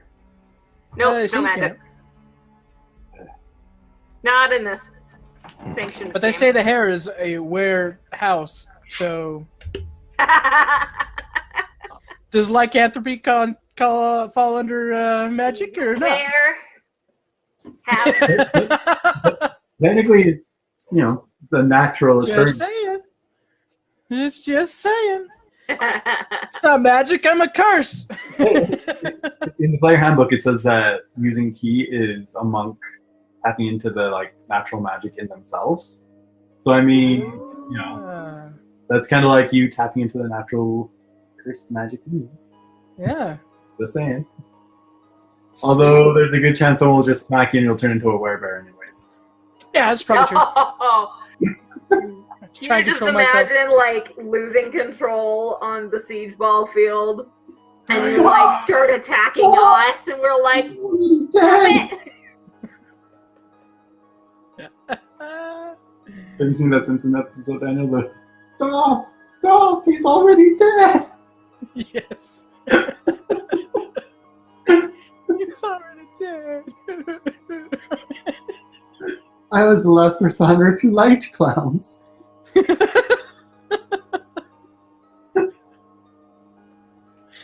Oh, man. Oh, this is gonna be so horrible.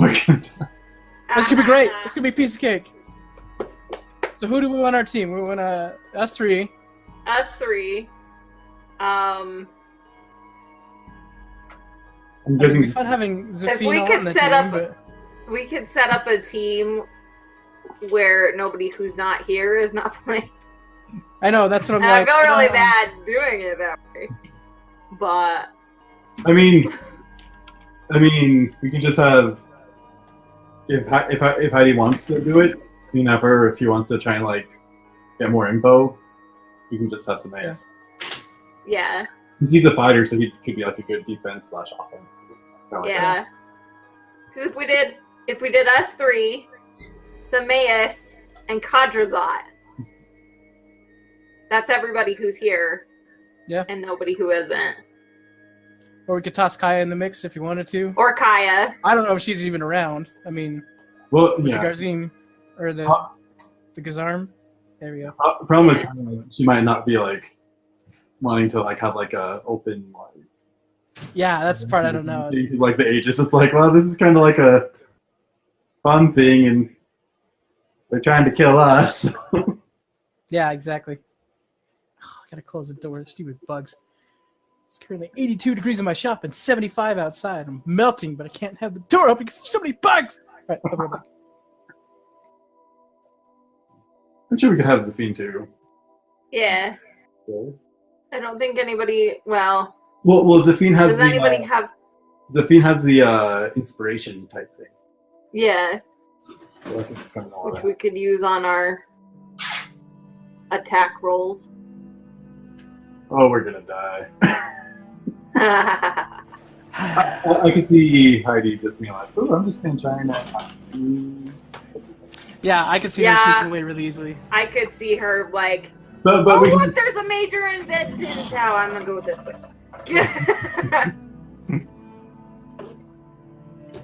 I am back. Sorry about that. It's all Oh, good. no. Why did I go Yeah, upstairs I'm without getting I'm soy guessing. sauce? I'm guessing it'll just be us three, Sameas, and I've got some kind of sauce on the table. It's okay.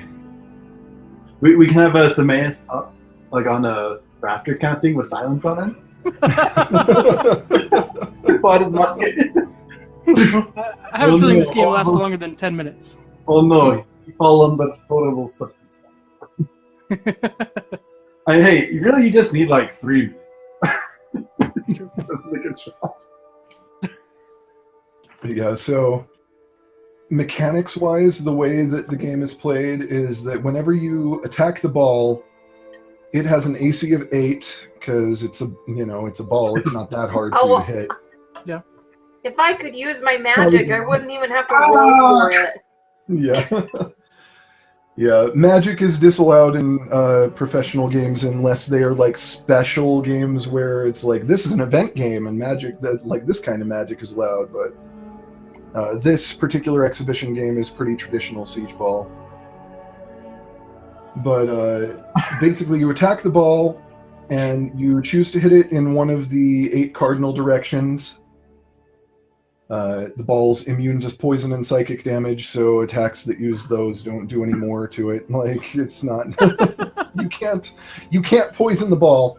You lousy ball! Sit there and think what you think about what you did. I cast vicious mockery on the ball. The ball is like gate. Yeah! And, but like basically, on a hit, you take the damage that you deal to the ball, you cut it in half, round it down, and that is how many momentum points you give the ball. And for every momentum point it has, the ball moves 5 feet, and like taking away 1 momentum point each time it moves 5 feet until it stops. And it can collide with walls, in which case it bounces and continues to move until it runs out of momentum points. If it hits a player, if you're not prone, you can use your reaction to hit the ball. So in which case you basically make an opportunity attack against the ball, and if you hit, you roll damage as you normally would, you remove all of the current momentum points it has, and you send it in a new direction with the momentum points you just gave it with your attack. If you miss, though, the ball hits you and you take damage equal to the ball's current momentum points, and you're knocked prone. And, I like if this. If you don't use your reaction to stop the ball, then it is just assumed to roll past you. Like it doesn't hit you unless you try to hit it and fail. And if it collides with one of the towers, then it deals damage to that tower equal to the number of momentum points it currently has, and then it stops. Sweet. And so it's there's a tip-off in the center of the arena. A player from each team makes an attack roll against the ball. Whoever has the higher attack roll is the one who successfully attacks the ball. You start within like 10 feet and 30 feet of the ball, but you don't need to begin on your own side. You can be on the opponent's side as long as you're within the like 10 to 30 feet range away from the ball. And you act in initiative order. And whenever one team's tower is reduced to 0 hit points, the game ends, representing that the tower has been destroyed on that side. And how much HP does the tower have?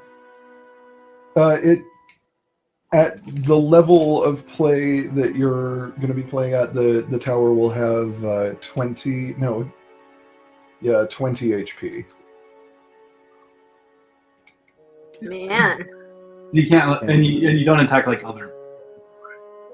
You can attack other players, like as long as you don't kill anybody. It's generally like if you're in a professional game like this where it's pretty much conventional rules, attacks against other players or illegal magic will be penalized. Like offending players will be removed from the field if they are noticed. Like you could try to make stealth checks and that kind of thing to see if you could quietly attack other players without Lightning. Yeah, like if anyone actually kills another player, their team is disqualified and the game ends in conventional rules. Like it doesn't. You don't. However, in the underground games that are played that are not sanctioned, if you go into what a lot of people call blood arenas, those games are practically like 1 part siege ball, 1 part gladiators. It's Yeah. it's, I haven't even hit the ball yet. yeah, if you're in a really, really dirty area, maybe in a drow city or something like that, then murder's just straight up allowed. You can kill the other players if you I want. resemble that remark. Generally, even in the everything goes areas, outright murder will disqualify your team. but other than that, it's. But yeah, like a professional game like this one, you're not going to want to kill anybody. If you attack anybody directly, you're probably going to want to try to do it secretly, and so You get hit, flop. yeah, yes. Just be like, just embarrass Brazil to no end. Yeah. Like just yeah, just you can be Neymar if you want. Heck no! Make somebody be Neymar. Okay. Oh, I'm so ready for this. Okay, so we got the three of us plus Smaeus. Who's our fifth? Kadrazat or Kaya? I think we should use Kadrazat. Okay. I'm call over to Kadrazat. Like, hey, currently a man short. Would you be willing to join us? He looks very surprised. It's just like, why not? Yes! Did you double check to make sure Star? She's not. I don't think we're gonna play this game tonight. Like we could probably do like a practice game or something like that. But I'm good with practice game. But she just Yeah, Char wants to do it since we're probably doing it next game anyways. yeah. We'll Let's wait. we'll talk about it and when we see get who- on stream. Yeah. And for It Mouse, could like, even just be the five of us who play all the time. Sure. Yeah. But Kadrazat can help us practice. and then worst case scenario, we have Smaeus as a backup. Yep. He's a fighter, so. yeah. Yeah. Let's see. Foo Fighters. Yeah. Sorry, that just came into my head. 10,000 gold. We need that 10,000. Ladies and gentlemen, Foo Fighters. Foo Fighters. Yeah, we watched a video of Dave Grohl talking about being on SNL with Christopher Walken. Nice. Like Christopher Walken was the host and they were the musical guest, and behind, like backstage, he asked him like, "So, is the emphasis on foo or on fighters?" And like Dave Grohl was just like, knowing Christopher Walken was like, "It's on fighters actually." Christopher Walken was just, "I thought so." So like he goes out and on Saturday Night Live, it's just, Oh man. "Ladies and gentlemen, Foo Fighters." Oh, that is awesome. Oh man.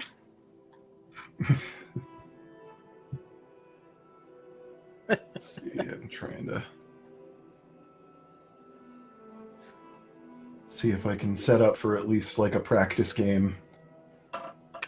This is us talking strategy. Yeah.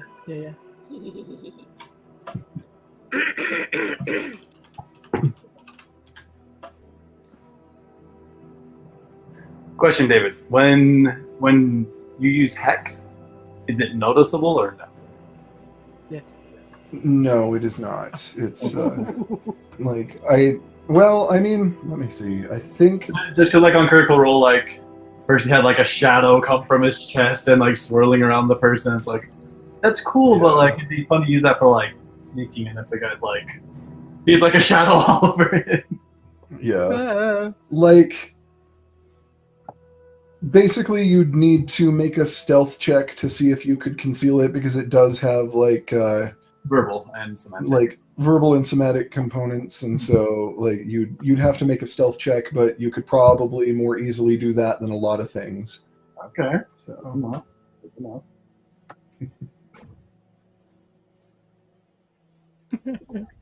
Charming person. Mouse has suggestion. Hey, Yeah. you should help destroy that tower. It's a good idea. Just like before the game, it'll last 8 hours. It's true. It does. Nice. Hey, if it's before the game, Not if directly involved. it's just some girl hitting on you, you know.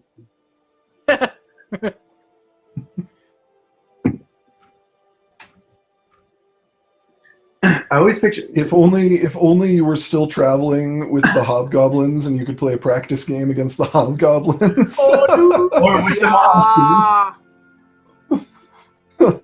Yeah, Grismer's necklace, you know. Just kidding.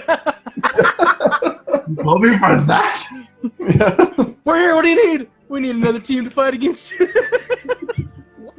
When you have a civil war going on right now. We're one player short, Guzimer. We want you on our team. We need you. Has a jersey on, starts like running. As a former member of the My Owlbears, for here a I come. victory. Oh, I love it. And so began our D&D Space Jam. Yeah. Why'd you go to bed at 3 in the morning? Well, Yeah. we're playing this sports game on D&D.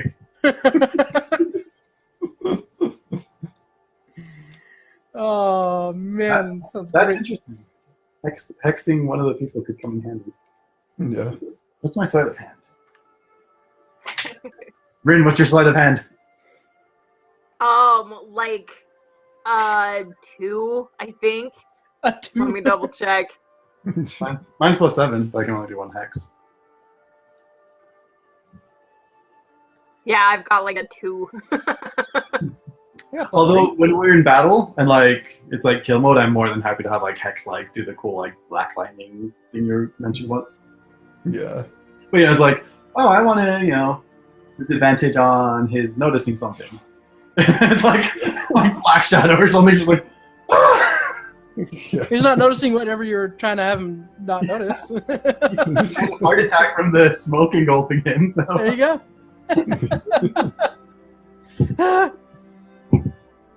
What is this? So, I'm very tempted. Like, one of the teams that's included in my source book for Siege Ball as like an example team is the Bone Brigade, who are one of the teams run by a necromancer called Grok, who like basically somehow he maybe he's like charming the tournament runners, maybe he has financial leverage over arena owners. Somehow though, he gets his teams of undead into tournaments and plays alongside them. And Wow. like one of his teams is the Bone Brigade, which is this team of skeletons that have siege ball gear and bats literally bolted into their bones. Like, Wow. and it was just like, oh, you need some short, like short notice practice. I mean, I guess you could go talk to Grok and see if he'll play. Just like a quick game with his, like either his zombie team or his skeleton team. A skeleton team. This should be canon. Yeah. This should be canon. Yeah. Just like, yeah, I guess you could talk to Grok. He's kind of weird, but it's like he's actually, for a necromancer, pretty harmless. The only thing he uses necromancy for is siege ball. Like, First baller team. Sounds fantastic. Let's do it.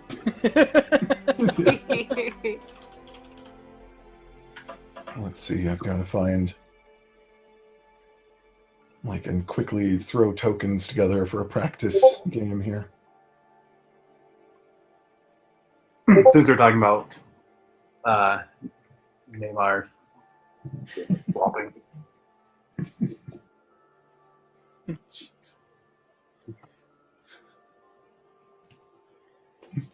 Oh man.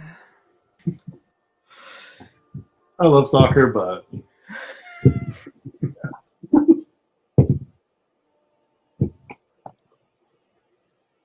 Guys, I am so happy about this. Yeah. It's gonna be awesome. Yeah, like Grok's regular team, the Rotters, is a team of 2 zombies and 2 flesh golems who are named Dr. Stein and Franklin.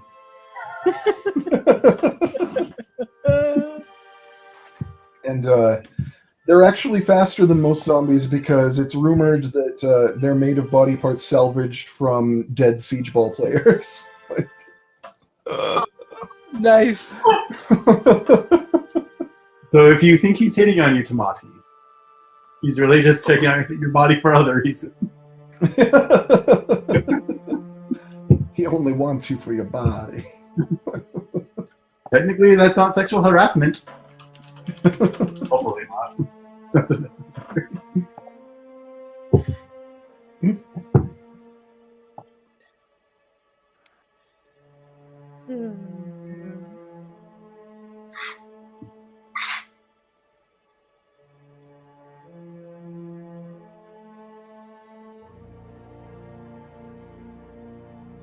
Let's see. Sorry, I've got to try to find tokens. Oh, it's not good. I'm watching the Neymar. This is great. I haven't seen any of these before. Well, you missed a very good World Cup. Yeah. Well, I've seen a bunch of them, but I just haven't seen these ones before. Oh, okay. Just imagining him like at, you know, a Cirque du Soleil show or something, and someone juggles and drops a ball. He's just like, oh! Oh, no!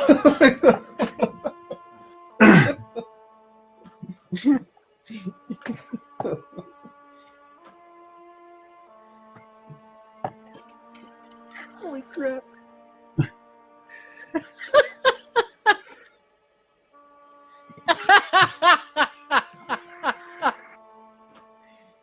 Pops him like a balloon. That's fantastic.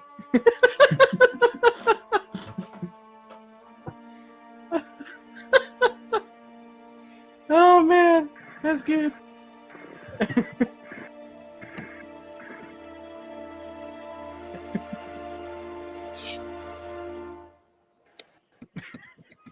Jeez. Yeah, let's see. So, like, the circumstances for the practice game. Yeah, it's not too weird because all of them are medium sized. There's actually one of the teams that they include in here that is literally just 2 storm giants. Oh, gee. That's horrible. Like, they're just like, yeah, we're not a 5-person team. That's okay. We get it. It'll balance out 5 on 2. We'll use you as a club. No!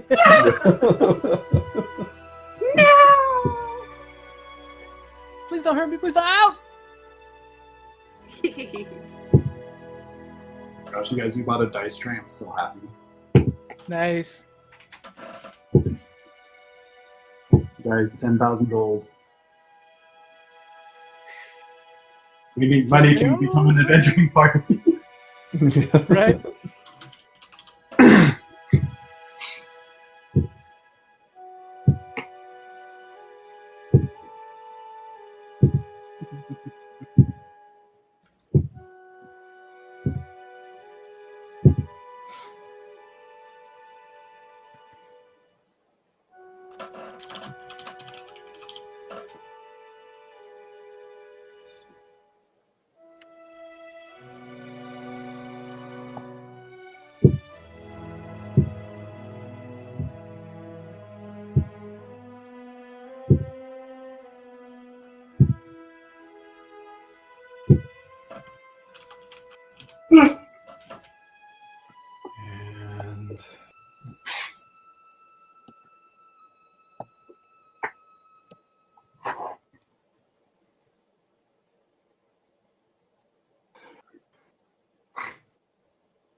And even though he's dead, let's just use Lord Sign's token for Grok for this, just because that's funny. Nice. I I came back from the dead, minded my ways, and now I'm a professional player. Please don't say anything. No You hard, little. no hard feelings.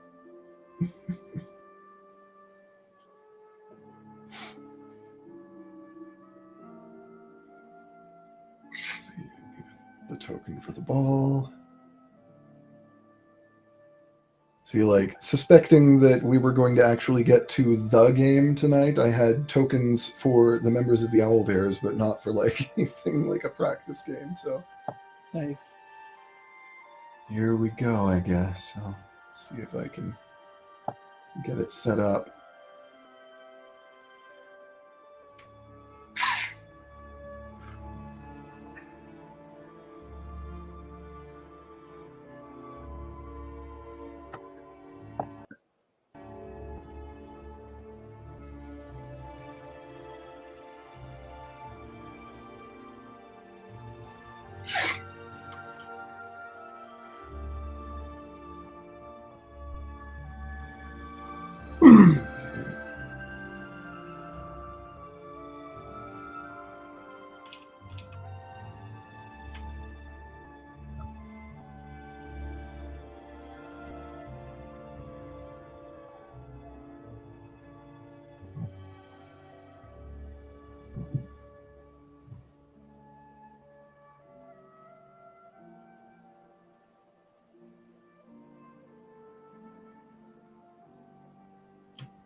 You guys, I'm so excited for this.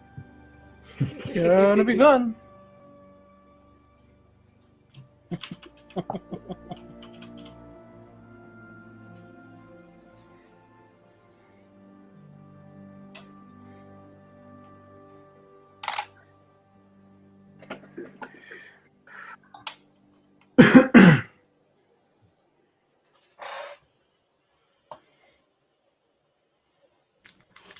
So would...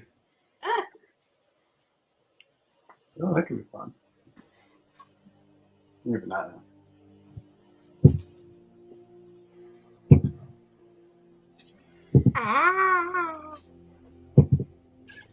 I'm excited. He's going.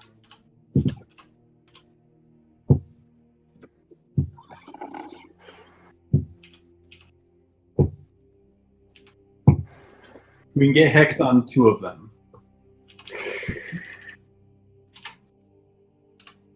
Doesn't even have to be in the game. It lasts for 8 hours, I think. So just passing by, just guys. So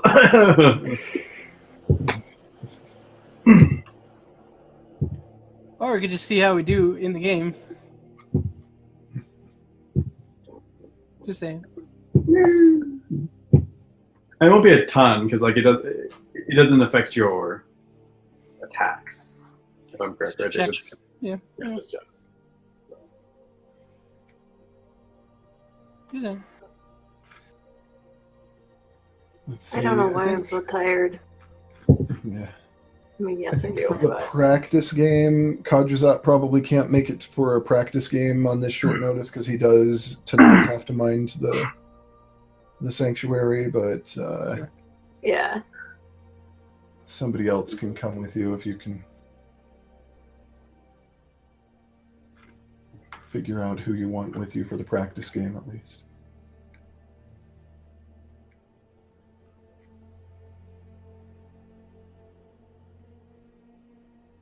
When else is gone, I can bring some Mayas.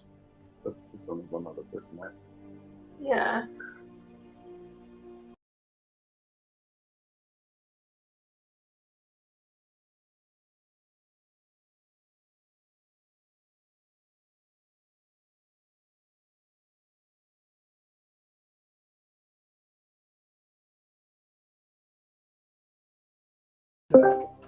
What are you doing, Craig?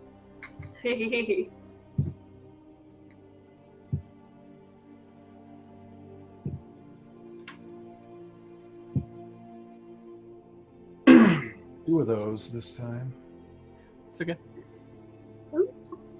Not nearly as bad as my last time. So let's see. Who all is going to be playing in this practice game? I So am. S3 plus Mace. Do you want to try and get Cathgar in there? Plus. Sure. Will he play with us? You can probably convince him. Hey, Hey, Cathgar. Wanna beat up some skeletons at Siege Ball? Zombies, actually, for this one. But- Okay. They're undead. It doesn't matter. I'll get you a They drink don't care afterwards. what we call them. Living impaired. Yeah. Oh, man. I've had worse Wednesday nights. I think we all have.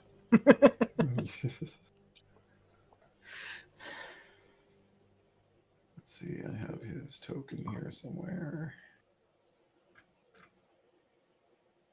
And Sameas. What are Kajazan's stats? Awesome.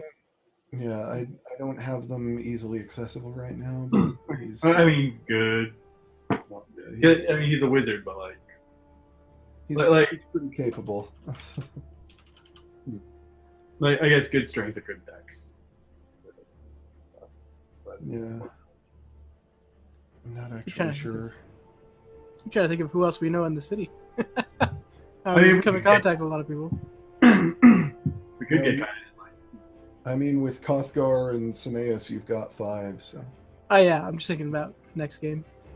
yeah.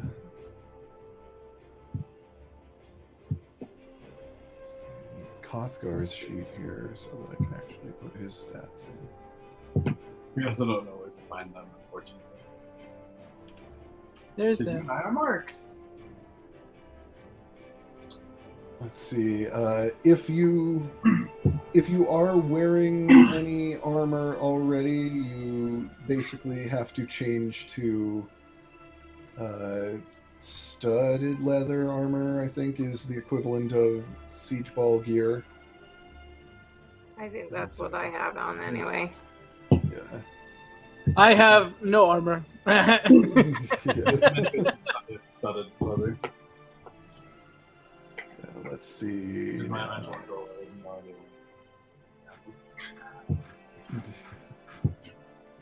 I have to find the stats here for siege ball weapons. So siege batons, you can use 1 in each hand if you want. They do 1d4 bludgeoning, Sweet. and they're Weapon? huh? Are they a simple weapon? Yeah. Or does it Siege like- batons or siege bats, I think, would be simple enough that you could. So does it do 1d6 for me? 1d. Like, if you use a siege baton, it'd be 1d6 because you could count them as martial arts weapons. Ooh. A siege bat would instead be 1d8. Or 1d10 if you used it two-handed, I think. No, that's... They're not versatile. They are two-handed, but they're lighter than a siege club, which is 1d12 bludgeoning. That would be me. Okay. Yeah. And the I think for a siege baton or a siege bat, you could use either strength or dex. I'd allow. I'll use the dex. Yeah. Which one is lighter of the two? The batons are lightest, bats are heavier, and the clubs are the heaviest. Okay. Because I'm not strong, and I'm dexterous, but not like crazy dexterous. Yeah. Ew, there's that. Yeah, both siege batons and siege bats are finesse, so they can be used with either strength or dex, depending on what you prefer. Sweet. Siege batons are light, so you can use one in each hand if you want. That one's the 1d4. Yeah. but Jesse could use them as a monk weapon, so it could be 1d6 for him, right? Yeah.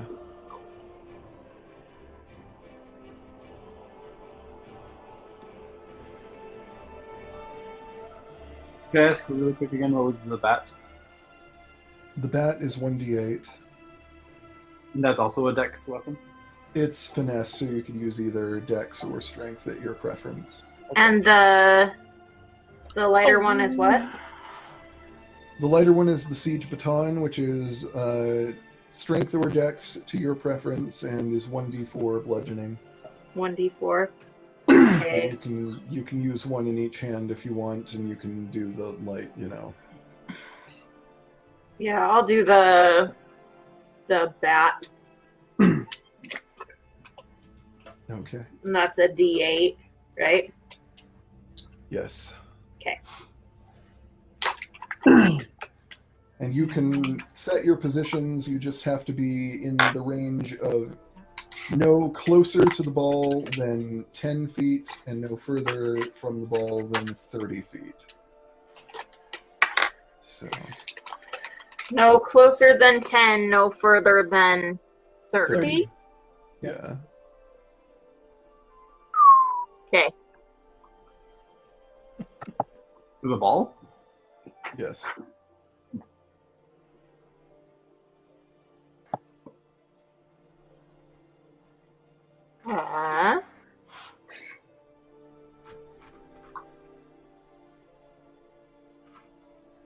No closer than 10, correct? Yes. I'm gonna go. Oh, roll 20 up. Yeah. Yes. I should probably get in. Over.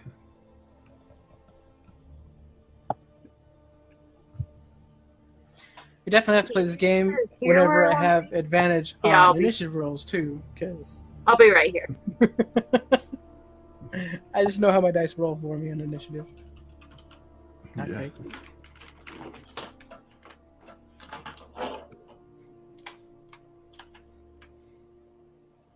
So is the bat two-handed? Yes. Okay. Jesse will just use two of the bats and Batons. Yeah, the batons, and Sinez will have a bat. Okay. Just systematically.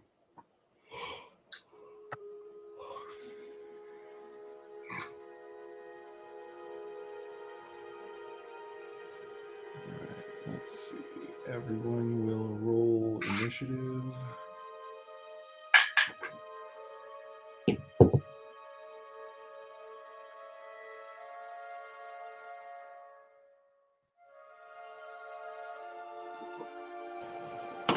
We're. Oh, jeez. What are we rolling? Initiative! Okay.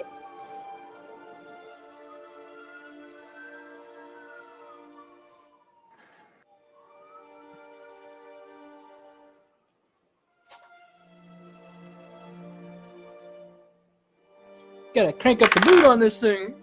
Whoa! I'm pretty sure that's the best initiative I have ever rolled.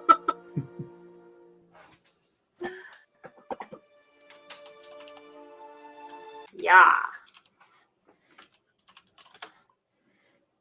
What did you get? I got a 21. Nice. Nice.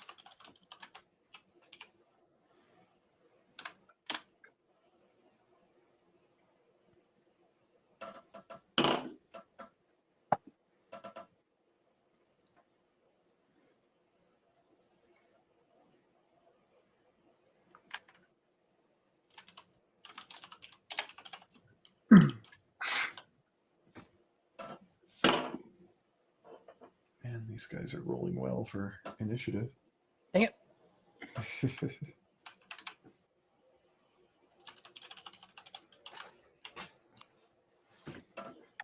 And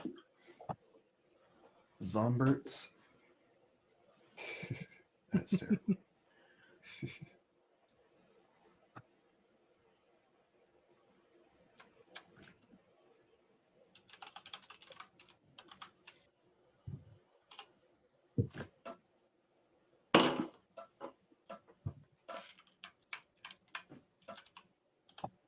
Okay, where did the rest of you guys fall in the initiative order? I rolled a 19 total. I should roll for Kothgar. Oh, that's terrible.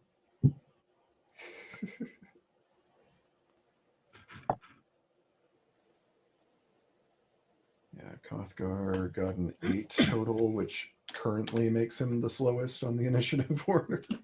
Well, I was super apathetic about the whole thing anyway, so kind of fits. Yeah. So Yeah, what did Tamati get? 19. Nice. Yeah. And Jisu? Jisu got 14. Okay.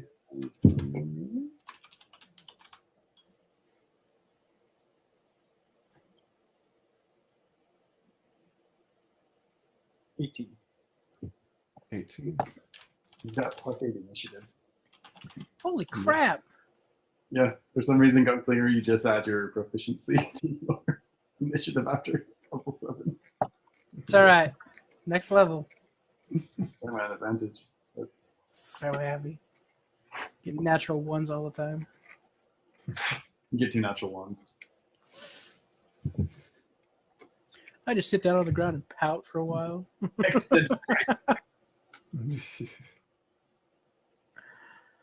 Oh, man. I just rolled a natural 20 and a natural 1. Oh man. Yeah!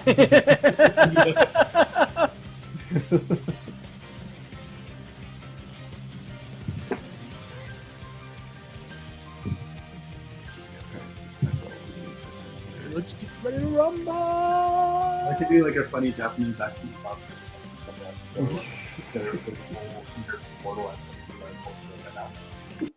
Yeah. So I'm going to start that over. Okay, let's see. So everybody's in their position that they prefer. I think so. Kothgar just kind of doesn't care. He's just like... Yeah. Let's see. Kothgar is going to use one of the big clubs. Yeah. So.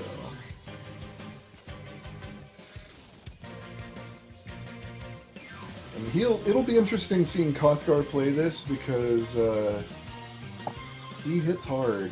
So. Yeah. What if we make Kothgar just like this legendary, like professional athlete, like He's every the Durgar equivalent of the owlbears. like I don't put it. Well, We're the bugbears. So first up in initiative order, because he rolled a natural 20, is Grok, the leader of the... Dang it! However, that doesn't matter because that's not how we start off. Good. We do a tip-off where Rin was the fastest one on the team. So you will roll an attack roll, and Grok was the fastest one on their team, so he'll roll an attack roll, and whichever one of you rolls higher actually hits the ball first. Oh boy. Let's do this business. Roll good. Oh man, do I add my dex to this? Is that how this works?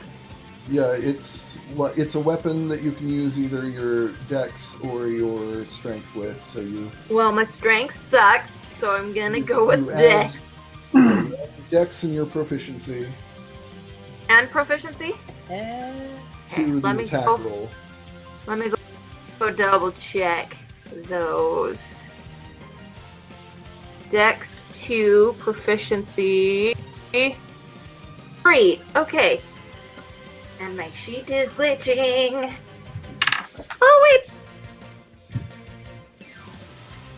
Grok got an 18 to hit, so total. 25. Nice. Whoa! Is Natural 20! That's awesome. Which means you deal, that's a critical, so you deal double damage, which means your momentum is bigger. Yeah. on this. So you run forward to any space directly adjacent to the ball, and you hit it in whatever direction of the 8 cardinal directions. Okay, so I'm gonna run. No, actually, right there. And I'm gonna hit it.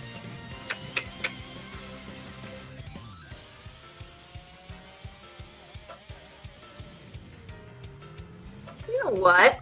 I'm gonna come over here, actually. I'm gonna hit it back towards Tamati. Okay. Coming at ya. just picture Vertigo. Oh, Yeah. I gotta roll this. Ah. Okay, so explain to me It's the how I wrong got damage. direction. The batons D8. are one. Yeah, you're not using took a bat. batons. You're using Oh, a bat. okay. They're 1d8 and plus your dex, just your dex. D8 plus dex. Okay. So 8. So I add it all up first. Like I do the double die and the dex, then I divide it, and that's momentum. Yes. Okay. Just, 5. you can just tell me damage, and I can go from there. But so 5 What'd you roll? momentum is what you're. Yeah, 5 momentum. So I rolled an 8. 8 plus 8 is 16. Plus 2 is 20. Divided in 2 is 10. Nice. Yeah. You have So 10. So 10? So yeah, you hit it back towards Tamati. It uses 2 momentum to get here. Holy crap! You use- Add to that. yeah, he doesn't add to it. It resets when he hits it, if he hits it.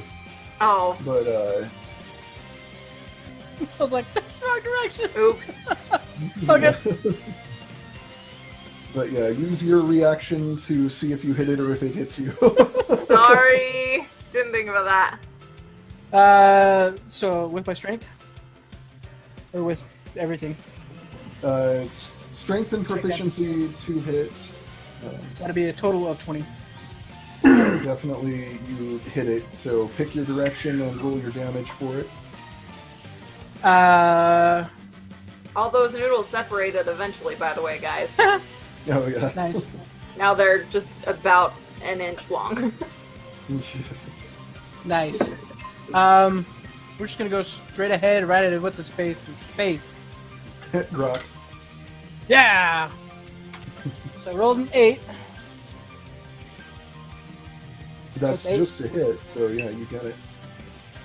Even without your bonus. The ball's Well, AC no. is 8, so. No, is that 8 for damage? I rolled 20, so I rolled 8 for damage. Right, that's right. 8 for damage. Yeah. Total after everything? Or So that's 8 for damage, plus 6 for strength, plus my initiative, or plus my initiative. Proficiency. proficiency doesn't go into damage. Oh, okay. So just my strength. Yeah. So that would be 6 and 8 is 14. Halved. Right. So 7? it has 7 momentum. You're shooting it straight back at. So 1, 2, 3, 4. He's gonna make a attempt. Oh, I think he gets hit by that. Yeah! I think you just smacked him in the face with that. Yeah. Yeah! And let's see. So it, if I remember correctly, deals damage equal to the remaining momentum. So that'd be like 3 momentum damage to him.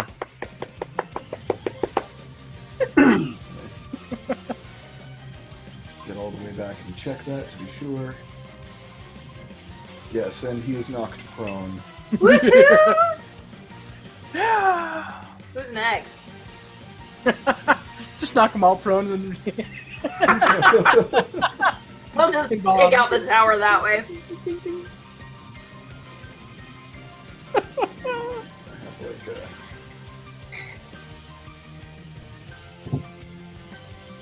I guess I'll just use this as the prone symbol for the moment. Nice. I can't see. My stats are in the way. Okay. And yeah, so the ball just kind of like shoots back as you whack it, and it just hits Grok full in the face and knocks him over. Stops there, which now makes it Tamati's turn. Yeah! Yeah, go for it. Yeah. Let's see. I'm gonna go over to this side and just whack it from here. Yeah. You can hit it straight at their tower from here because Yeah. he's let's do that he's then. not You in your get a way. clean shot. I'm like, help! Get it. Natural 20! Nice. Roll your damage. So happy! Okay. Another 8, sweet! So that's 14, let's see, 8, 16 doubled, plus 6 is 22, half to 11. Nice. Yeah! Let's see. I knew it was smart to pass it back to you. I love this game! Running around like a dog, just like, Yes.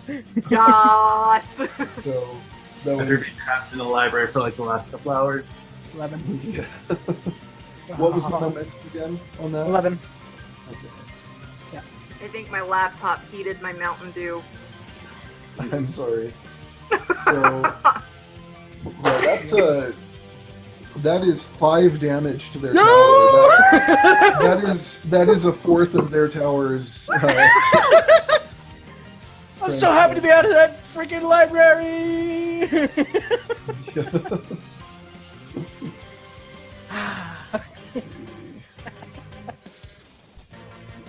I high five him. Boom. Yeah. I'm like, Yeah. I want fan art of this. Yeah. This practice game. Yeah. And it's, I guess if there's nothing else you want to do. I go into a rage. I guess you didn't rage, did you? No, I didn't. That would. I am now. An extra 2 on top of everything else? Heck yeah! Yeah, go into a rage by all means. Rage. Alright, so that now makes it Sinaeus' turn.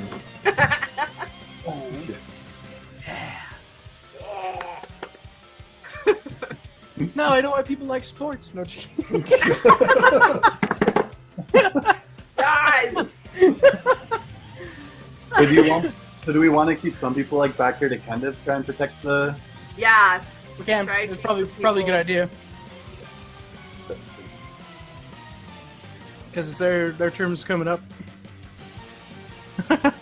Here or so if I keep him here, does he only use the? You can only use a reaction, right? If the ball that's coming to you. Yeah, Yeah, if the ball you comes usually- at him. Okay.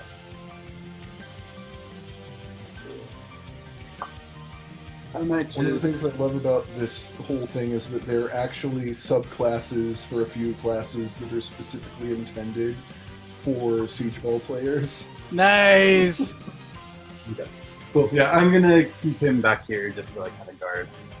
Okay. Perfect. Yeah, so like for barbarians, there's Path of the Die Hard. It's like- Nice.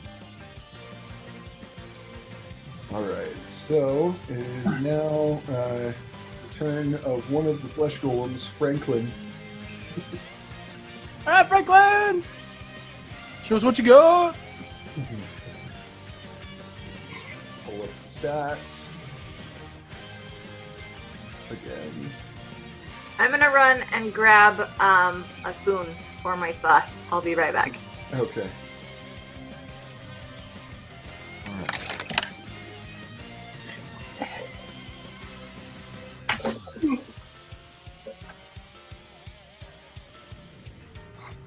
Where is my monster manual?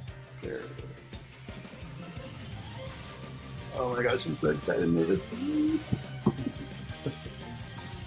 I'm actually not. So funny. They're like, oh, well, maybe we can do this. Maybe we can do this. We can make it. We can make it. We can make it. Hey, we should go back to the bar. Like, no, we gotta go. Yeah. You are going to run out of time. No, we can play. Go there. Don't make it. Oh no, big heart attack. You're saying there's a chance. I have a magic seed. I can find it. We can see what happens. You guys distracted. Right, let's see.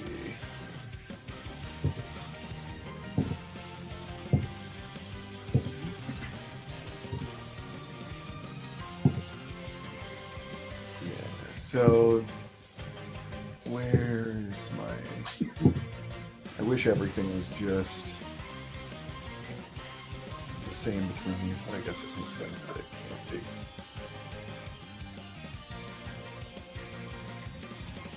Yeah, so Franklin runs back towards the ball. You must be heading for church. I'm actually not. That's a hit for the ball.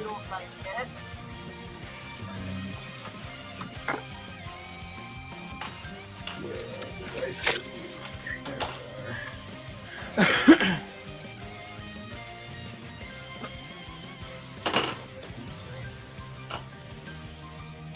are. I'm gonna pump that mouse up just a little bit on my end. That is...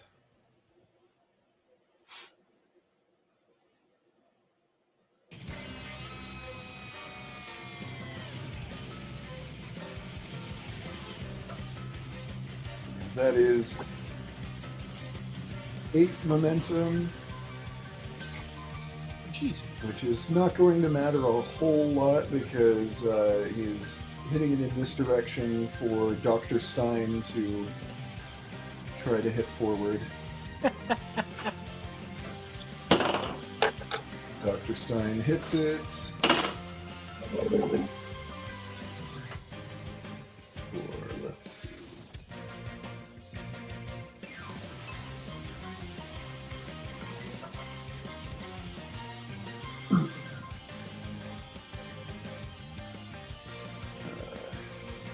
Eight momentum. So it's 4.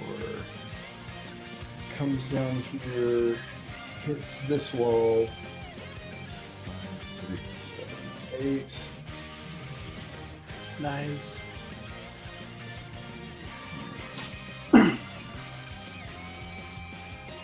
Speaking of which, it's now Dr. Stein's turn.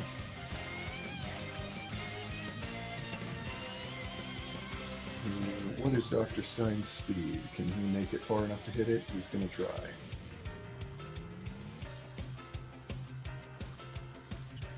He can just make it.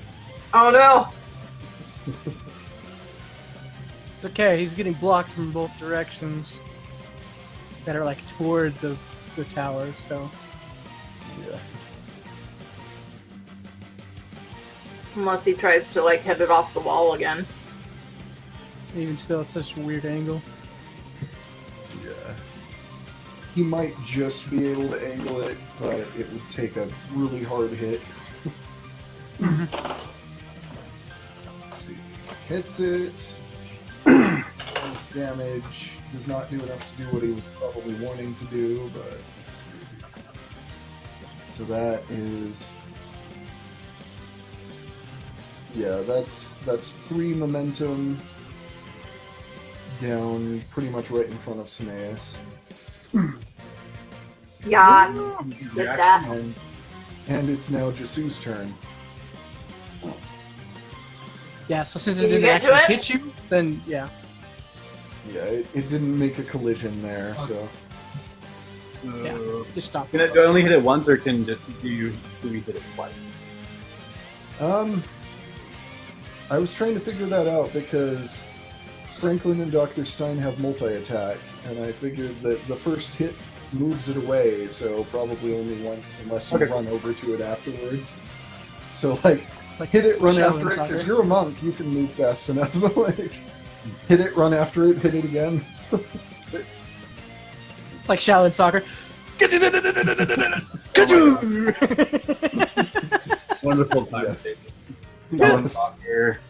Oh man. Okay, 50 feet. So it's 5. 50. Kick.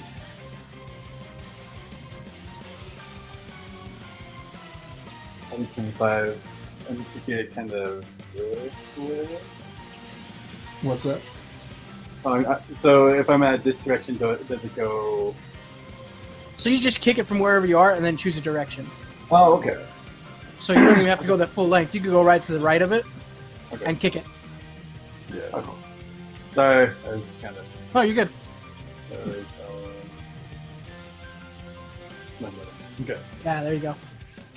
So D20 and 8 hits, right? Yes. I rolled an 8 plus 6. Woo! Nice. Nice. Foot. Roll for damage. Okay. And you got the batons, right? So the D6s. Yeah. So could I have used could I have used the two-handed one, or would that have taken away my mom? I think I'll just it use the would- two-handed one. This is why it's practice run. Yeah.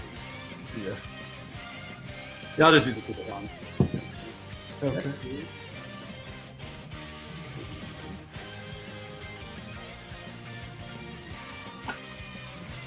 Seven damage. 7 damage, which is 3 momentum. What direction are you hitting it in? Northeast? Or does it count? Would be north? Yeah, you can hit it northeast. Like, Okay, I'll do it northeast, I'd say. That's right, just straight ahead. Actually, no, I'll keep it there. I'll keep it there. okay.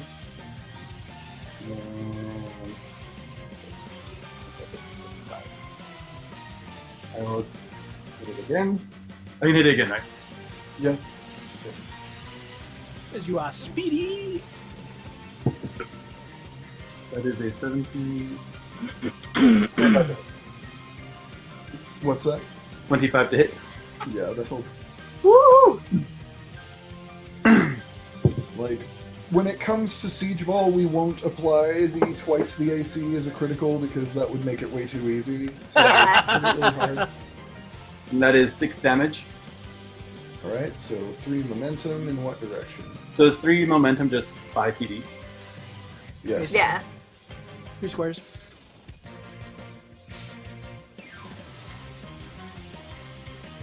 Oh, dude. If I do 3, if I do 3, can I get it like right here by Tamati? Yeah. Okay, I'll do that. Yeah, I think if you basically ricochet it off this wall, you'd then be able to get it, like, right to here. Okay. Sweet. And then I will use the. So I will use 30.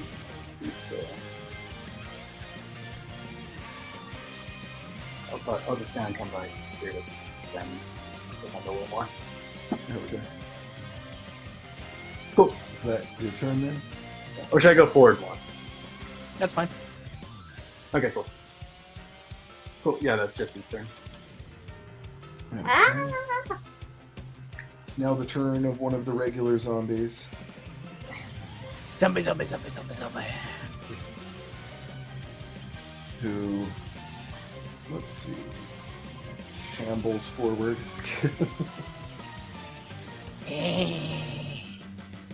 Foot. You know, some people lose their shoe when they kick a ball. Yeah, the whole foot goes. So Dr. Stein and Franklin aren't actually carrying bats or anything. They're just using like their bare hands to just like whack the ball.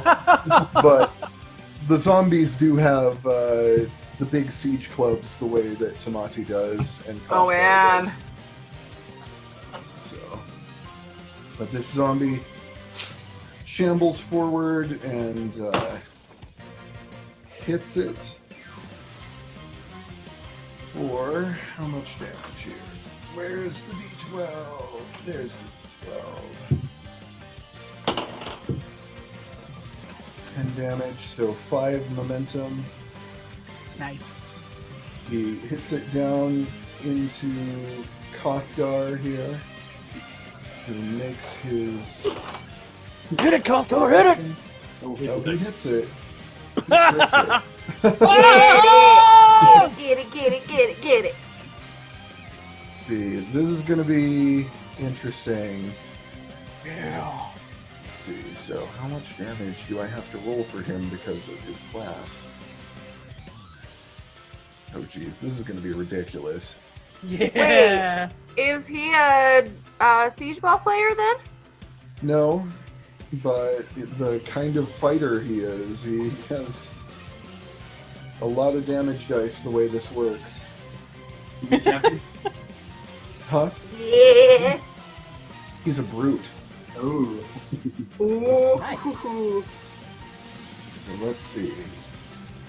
For this, I have to roll this one and this one. Let's see, is he Playing with my head now. Yeah, he probably won't take the bonus action with... Yeah, he can't do that with this. That's only if he's using a pole arm, which this is not. But... Okay, so that's...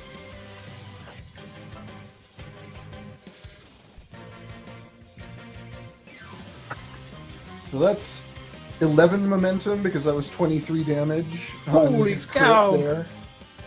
His crit there hit that hard, so... Wow. Jeez. So 11 momentum.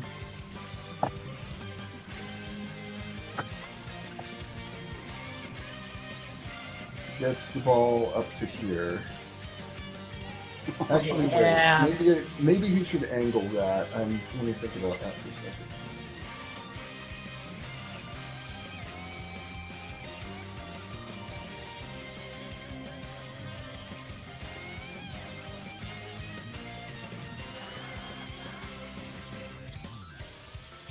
No, he's just gonna send it straight back up there. Sweet. And that is that zombie's turn. It's now the other zombie's turn. Just kind of shambles forward here. And misses the ball entirely. Yeah. And it's now Kothgar's turn. Here comes Kothgar! I don't think Kothgar has the speed to get up there and still hit it. It's pretty far away, and he doesn't have that kind of speed.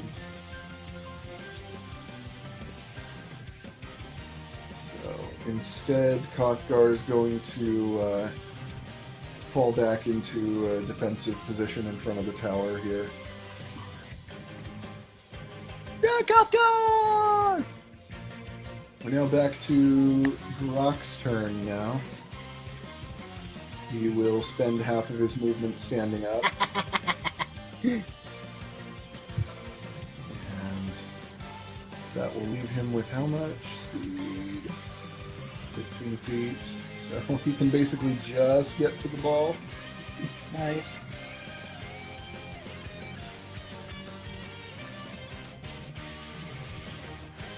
He's gonna hit it with his siege bat.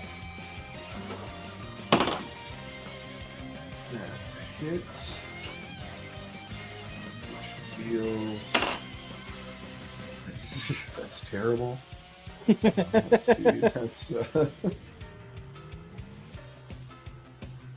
Yeah, he doesn't even have a... That's... It's, he got a 1 on the roll, which means that it's a, like, you know, minimum momentum on a hit of 1. So, it's like, he just kind of basically comes up here and hits it, and it's just kind of Still dazed and confused after the hit. which makes it Rin's turn again. Muy bueno. 5, Go! 10, 15, 20. Okay. Where did I start? You started It just was right to here the next left of me. to. Yeah. Let me measure this out, how far I actually went. One thing about these rules that I feel I need to change is the cardinal directions thing. Like, It's just easy with. Yeah. I get they did that for simplicity, but it doesn't make sense that you can't like move the ball in a straight line in the exact direction you want. Sure. Yeah. Like, but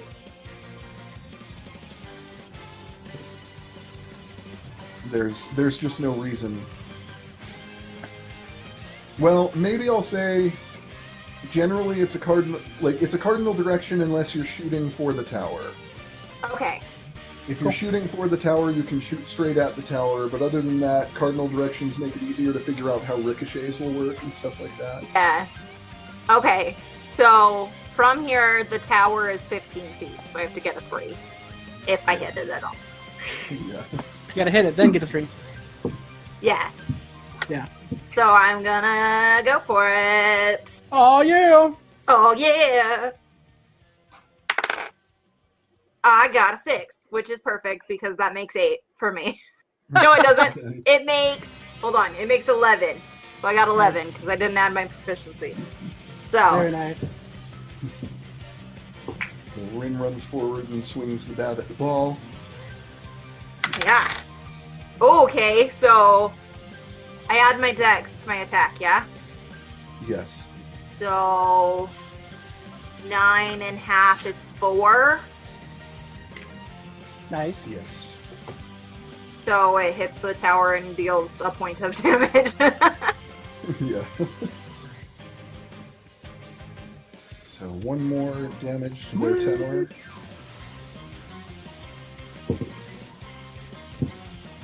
Anything else on your turn?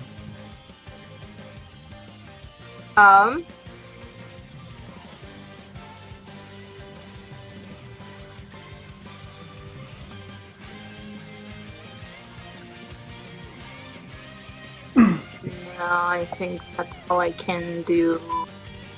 You know what? I'm gonna actually run 10 feet back. Okay. And that makes it to Mati's turn. Oh yeah! Let's see. 10 extra feet.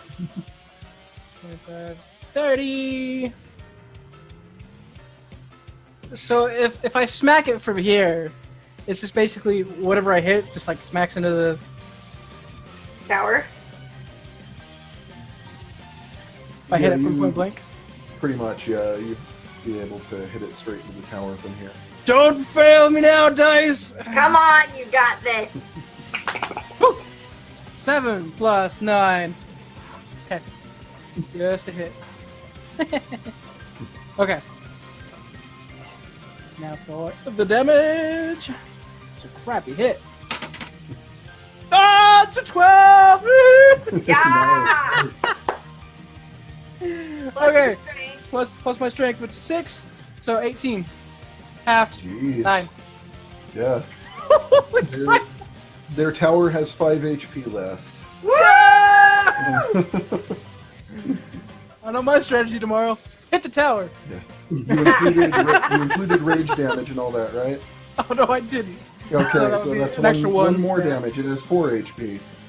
Yeah! Are you allowed to just hit the tower with like a weapon or? No, the There ball we is go. the only thing that is allowed to hit. Alright, it's now Cineas' turn.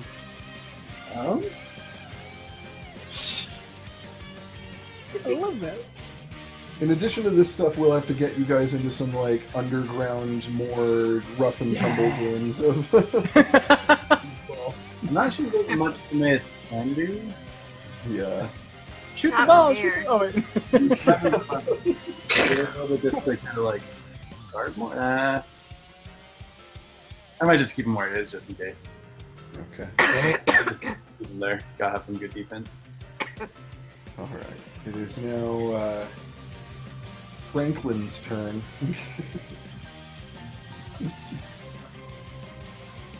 We've got to figure out how multi-attack stuff works with this, because I feel like maybe I don't know.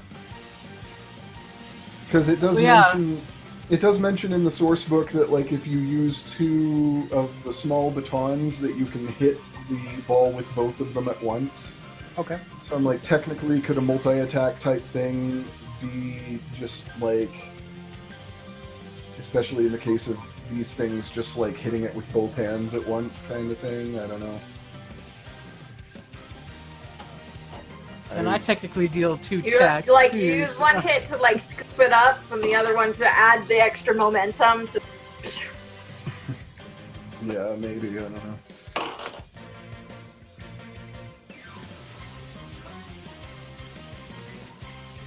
Yeah, I'll say that multi-attack you can hit it a couple of times on, like, I think that'll,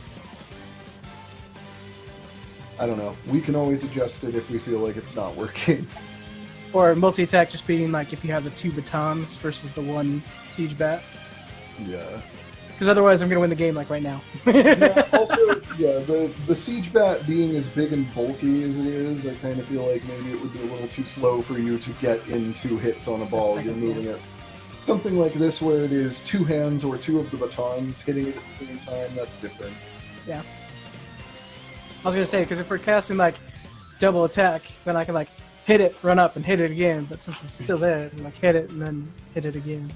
But yeah. I think it would make more sense, but I don't know. Yeah, I'm just playing the game. Yeah, I think multi-attack or like using 2 batons is a little different from using 1 weapon, so we'll just go with that for now. Cool.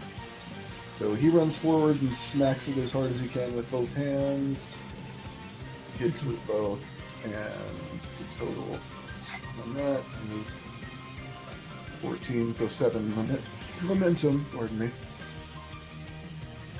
And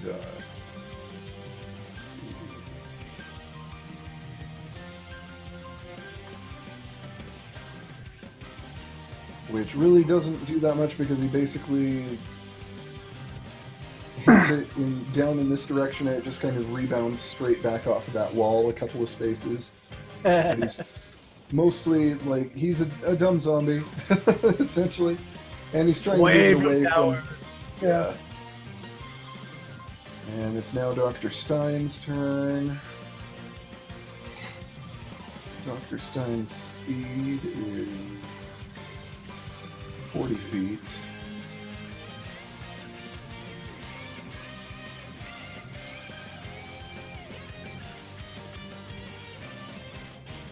One's over here.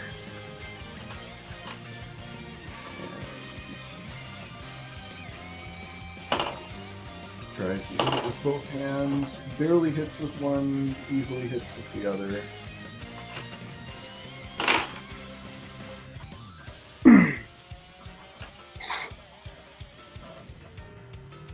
For 8 momentum.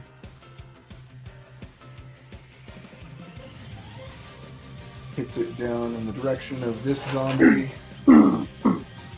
Uses a reaction to hit it. And rolls for momentum.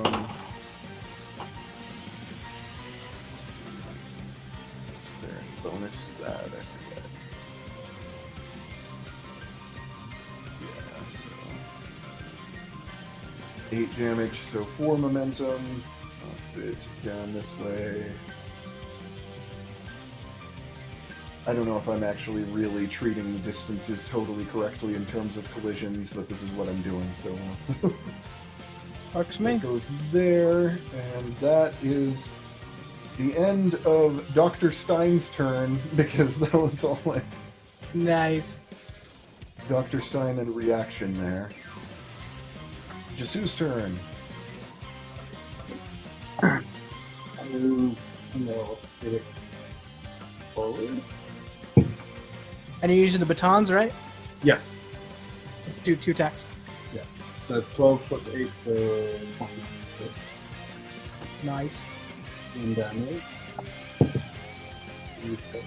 7 damage. Is that total from both attacks? Just total them up if you're using both. I was thinking of just hitting once and having moving forward. No, you can do that too if you prefer. However you want to do it. How far is it if I just do the 7? 7 would be 3. So it'd just be to here.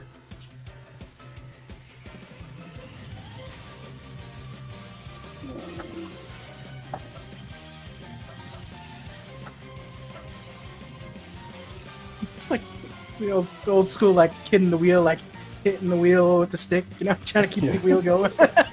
Yeah. Come on, keep rolling. Yeah. Is it better to do just both at once, or?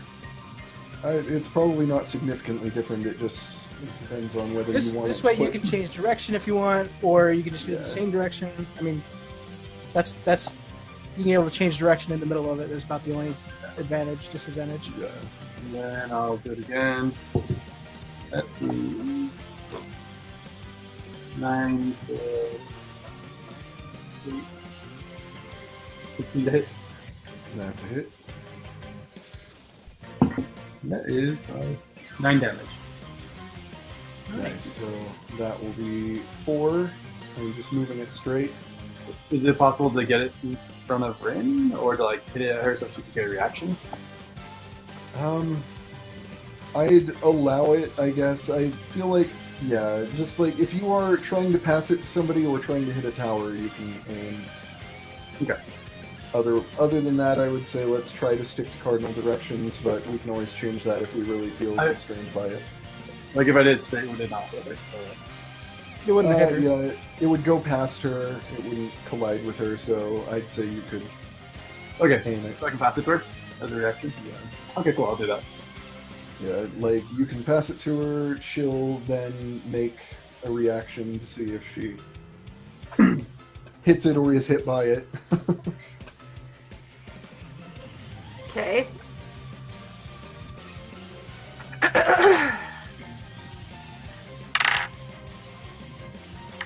So 12. I rolled a Nice. 12. You can hit it in whatever direction you want.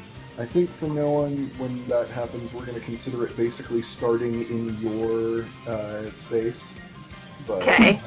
I'm just not going to put it there for the sake of moving it easily. We'll just consider it as starting from your space when it's past. Okay. Oh, okay. Can I roll to see what I have as far as... Oh, I'm going to pass it to Tamati. Okay. Just roll your damage to see how far it goes. And 5 plus 2 is 7, divided in half is 3. all right, so yeah, you can get it to him. I think. Yeah. I don't know. Actually, I think that would get it like right here. It wouldn't Be one quite shy. collide with him. Yeah, Dang it. it's all good. I tried, man. No, you're good. All right. Anything else Jusu wants to do? Might move back to just defend a little more. Okay. Zombies creeping you out. Ah! I mean, if I need to run up, I can just kind of You're good. No, don't worry about it. dash my feet. So Okay. pretty much I can get wherever I need to get. Worst case scenario. Yeah. Oh, True. Which makes it that zombie's turn. It just kind of mindlessly shambles back in the direction of the ball. And that's it for that one. Then it's the other zombie's turn. And it's going to try to pass the ball to the zombie that just got closer. That's just a hit. Let's see, damage on that is 8, so 4, so yeah, it passes down. That zombie then makes its reaction to get it back this way. Ooh, for a zombie, that's a pretty big hit. That's 11, so that's 5 momentum. Let's see, which goes.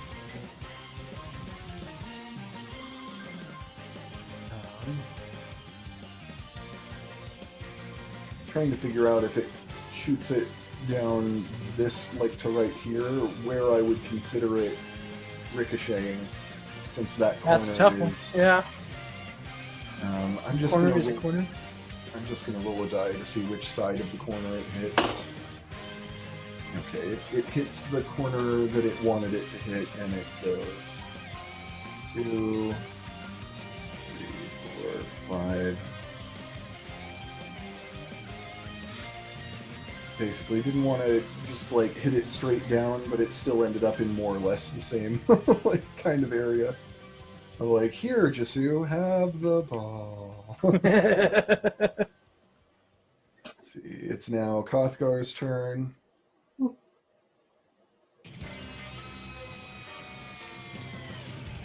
And he is just going to stay where he is because he doesn't have quite the speed to get up there and hit it, so he's just going to hang out here for the time being. Nice. Brings us back around to Brock's turn.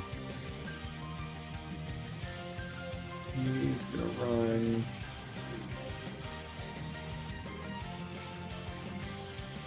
down. Ah! And he is going to hit it with his siege bat, or try at least. Oh yeah, he can do it easily. That will deal 10, so 5 momentum.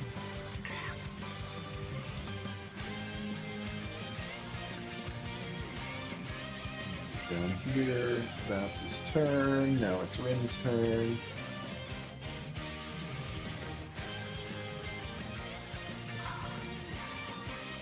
I can't make it.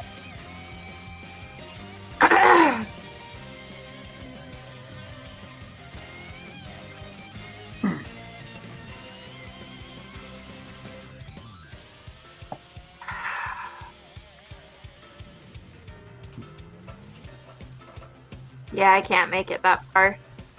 Yeah. So I'm gonna come a couple spots down and hope that just you can get it to me. Or someone can get it to me. Yeah. Oh. Sorry, dude. Tomati's turn. Nice.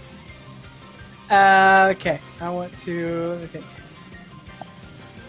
And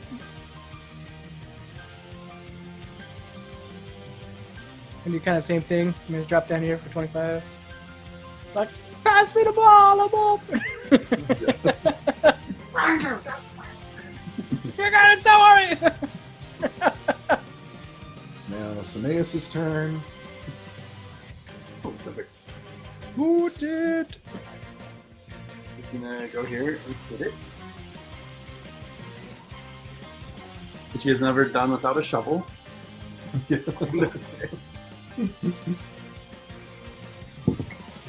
I'm like, either the club or the bat is pretty similar to the shovel, but this being just a practice game, he could just use the shovel if he wants. It's not like they're going to disqualify him for it while he's fighting the zombies in a siege ball game.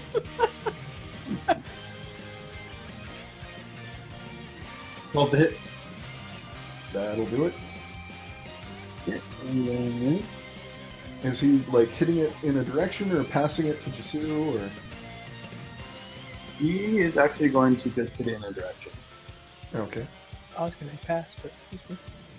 Or he could even like pass it to Kothgar and just see how hard Kothgar can hit it. Well, he could he's trying to get it to maybe like Tamati and see if he can use an action surge. Yeah. Okay, so that's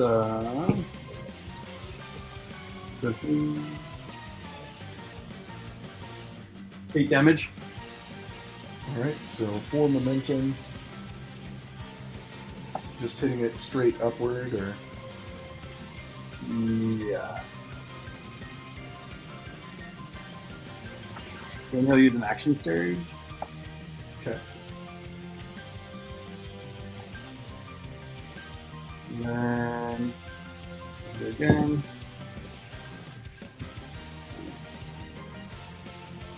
Eight to hit. That just hits. 3 plus 5. Yeah. Whew.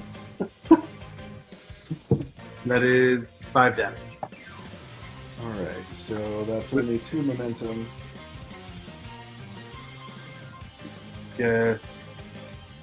So it can't make it to Rin or Mati. But No, it had stopped before it would collide, so anyway, to pass it to just you. you could, yeah. Wait, that's it. This is like Where the shot didn't There! work. yeah. Ah yes, the good old 5-foot pass. The most famous maneuver. Go long, go long! Hand off. You roll a d20 reaction, right? Yes. Did I add anything to it, or is it just the roll? It's a regular attack with Okay. your... Strength of it. 9 to hit. Nice. Nice. Then d6. And I just use 1, not the 2, right? Yeah. You can do it either way, though, I think. 9 damage. Oh wait, let's see. I haven't been handling this correctly. While moving, the ball has a bonus to its AC equal to its current momentum. So its AC That makes there, sense.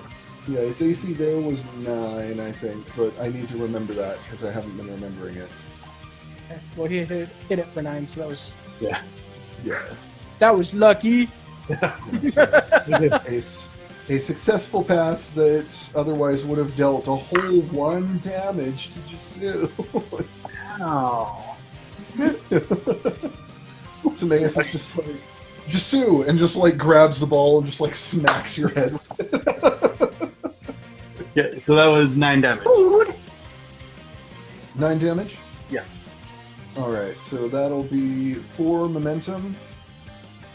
Does that make sure? Yeah. Or northwest. Yeah, it would make it to Rin. And then the last 5. Well, after all, good luck. Yeah.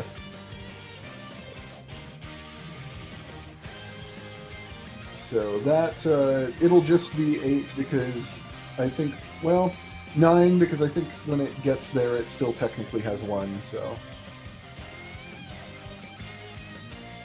Me? Yes. Yep.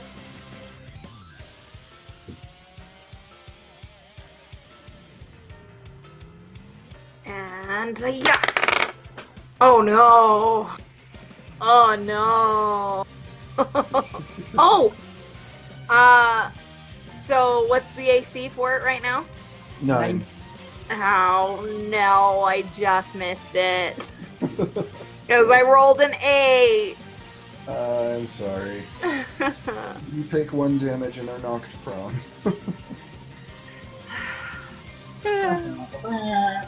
Golly. I dropped the ball on that one. Oh! The ball dropped to you.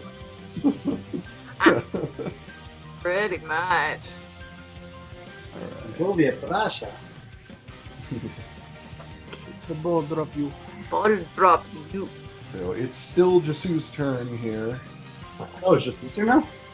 No, wait, it was Timaeus' Oh, turn. Yeah, it's amazing. That was all I was the like, wait, what? reactions. I got thrown on that because of the... Actually, I'm not. So it's... I'll just move him over here, actually. Then, Okay. Which well, makes, that's the next turn. yeah. So makes it Franklin's turn.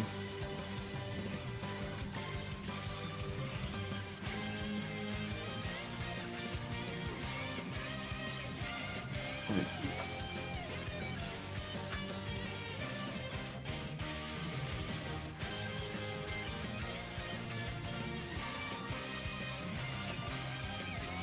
So Franklin comes down here and is going to Actually only hit it one-handed, trying to pass it over to Brock to get a straighter shot. Or is that... Yeah, that's what he's gonna do. That's a hit. Damage.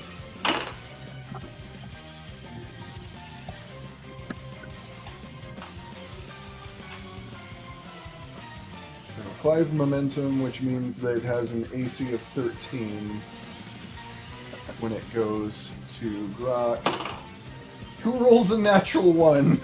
Yeah! Knocked him down again! And takes 4 damage there. Yeah. And he's knocked prone. Where is the symbol on the list? Okay. Boot. Where is the boot? I require the boot. There it is. All right, that's Franklin's turn, and Dr. Stein's turn now. Dr. Stein runs down. Try it again! Catch it again! Hits the ball with both hands.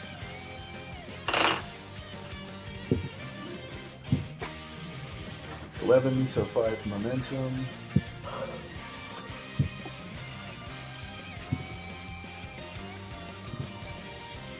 Which comes over here and I'll say just ricochets straight down there. Just... Nice. And now it's Jasu's turn. Okay. Get it. I'm gonna Pass it to me, my lord.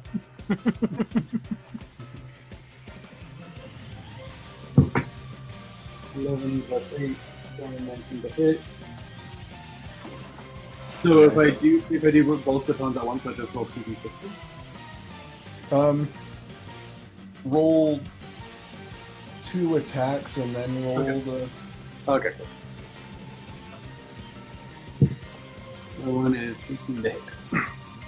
Okay, roll the second one. That was the second one. Oh, that was the there's second one. One already hit. Nice. Wasn't it? I thought you rolled Yeah. the first. Yeah. Sweet. So then just roll damage for both together. 2 to 6s. That is... And do I add my... Yeah, I guess so. 14 damage. Nice. Nice. So 7 momentum. Basically, to get it to Tamati. Yes, you can. Okay. I'll say that even though it's kind of a weird angle, that I think you'd be able to get it over to Tamati from there. Yeah! So let me see. The AC on it, it'll be...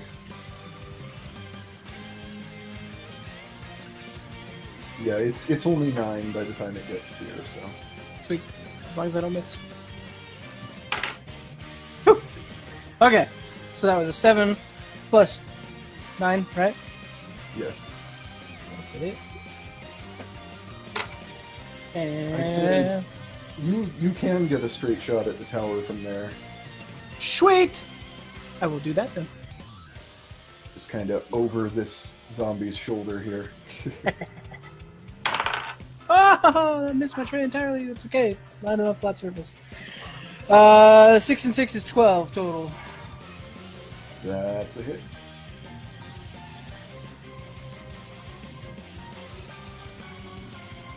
Oh, sorry. No, that was my damage. Okay. Yeah, Yeah. with range. So- Oh no. 14.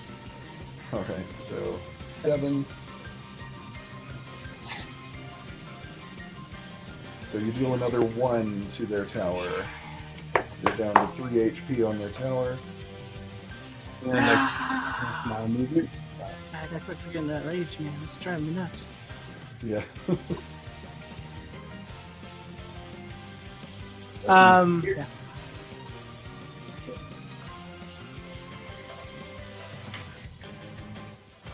Yeah, with my movement, I'm going to run right here. It's not your turn at the moment. Oh, that's right. Never mind. Rain fart. It is this zombie's turn. It's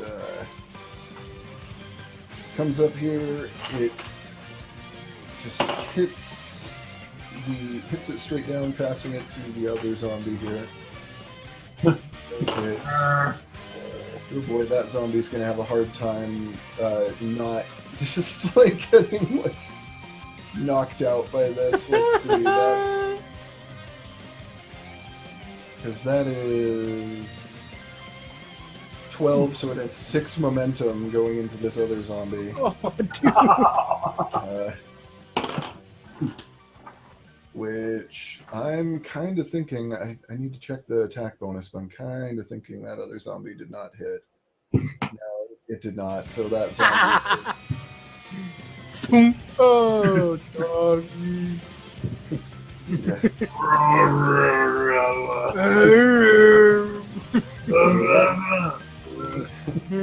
That zombie takes 16, it has 16 HP left, it takes 6. Zombies aren't real. So it takes 6 because of the momentum and is knocked prone. Yo! It's 2 down, power play, power play! Yeah. It's now that zombie's turn, so it's immediately going to spend half its movement standing up. Short-lived power play! Gonna move up here and hit the ball. And it hits. And it's not very good. It just kind of goes like that. Come on, he's just like...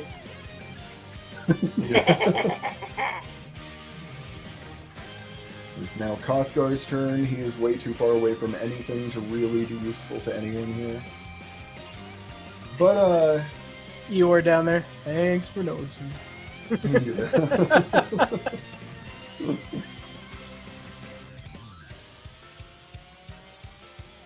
Just for funsies here, since Kothgar knows that he's not going to get disqualified for using any kind of magic, he enlarges himself because he's a Durgar. So I love it. And like, who's going to complain? Zombies. Zombies.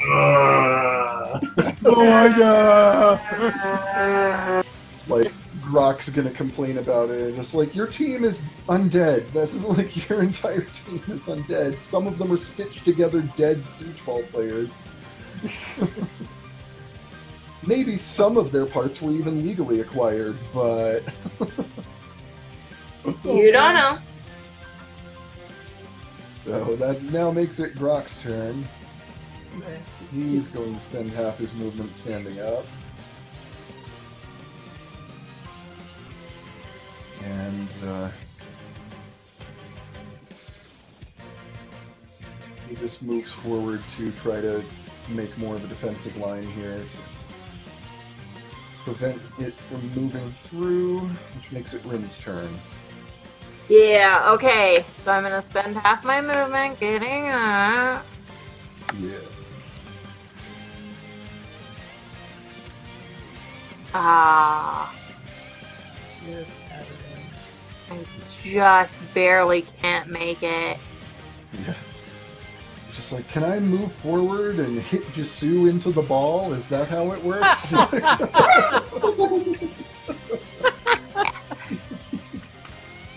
5 feet of movement!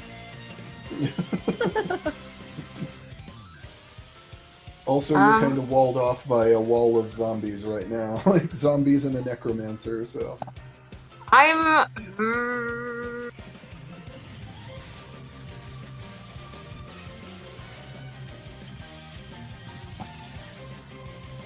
Because I can't reach it, I'm gonna run 10 feet this way. Nice.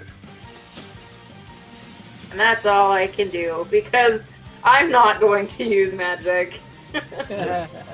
It's Tamati's turn, and you can so easily go in for the kill right now. Get it, get it, get it! No! I thought about it, but I'd probably lose control and be like, Ball Jisoo! so I'm not gonna do that. Get it. You're raging. It's right I'd in almost front of lose you. that on purpose because of how You fun that just would be. like pick up Jasu and hurl him into their tower. Yeah, that's a 17 to hit. Fastball special.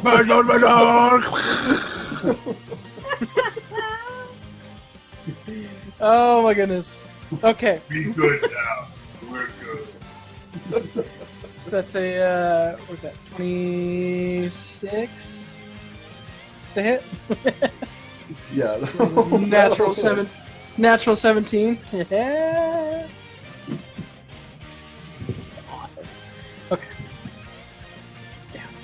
That's only more than 3 times the AC. Well, That's Like okay, I rolled really low. Total of 10. 10 damage after rage. Yeah. Ow. Just try a sticky note on like the computer. And raging. So that's 6 momentum. So Yeah. so you hit the ball into their tower and it crumbles. That is game. Woo! I ran up to the first zombie. Good game! Yeah. Oh, sorry.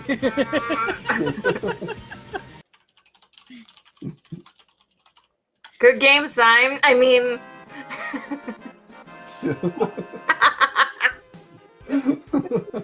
Guys, we still have some of that alcohol. Some of the what? Some of the alcohol that lasts for like a minute. oh, mine won't work though because it's charisma. You can persuade them. Hey, Mine'll work. I got like a full bottle. If only you were a hexblade, then that would be useful for yeah, you. you would murder. That's true. Use your charisma as your main. Yeah. Awesome.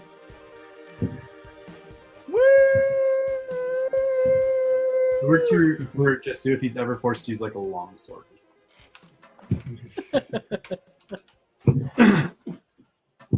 That is hilarious. that was really fun. That was a lot Yeah. of fun. Like I said, I was really contemplating going werebear there, Yeah. but then I'm like, no. Yeah. I know I would tear off after Juicy. It would be just super funny. Like ball, inanimate object that I can hit, or a live target. I am not yet emotionally healed. Ah! You still Yeah. don't like it. It'll be interesting from time to time just to have the option of like, hey, you guys are in this place and they have this siege ball arena. You can play with this variant of siege ball while you're here. So fun. So it'd probably actually be better for Semaeus to use the 2 club The balls. double batons, yeah. Because he has 2 attacks too, so. Yeah. And he maxed out his deck, so. Yeah. Can we say that Semaeus is wearing one of those like old school rugby football helmets from like the 1990s? Little padded helmets. That's kind of what all the illustrations in my siege ball info look like. They're kind of that. It's like the old like leather helmets, basically. Fucking good show, Tamati. Like, Yeah. yeah, thanks. Oh, that was awesome. Oh, that was great.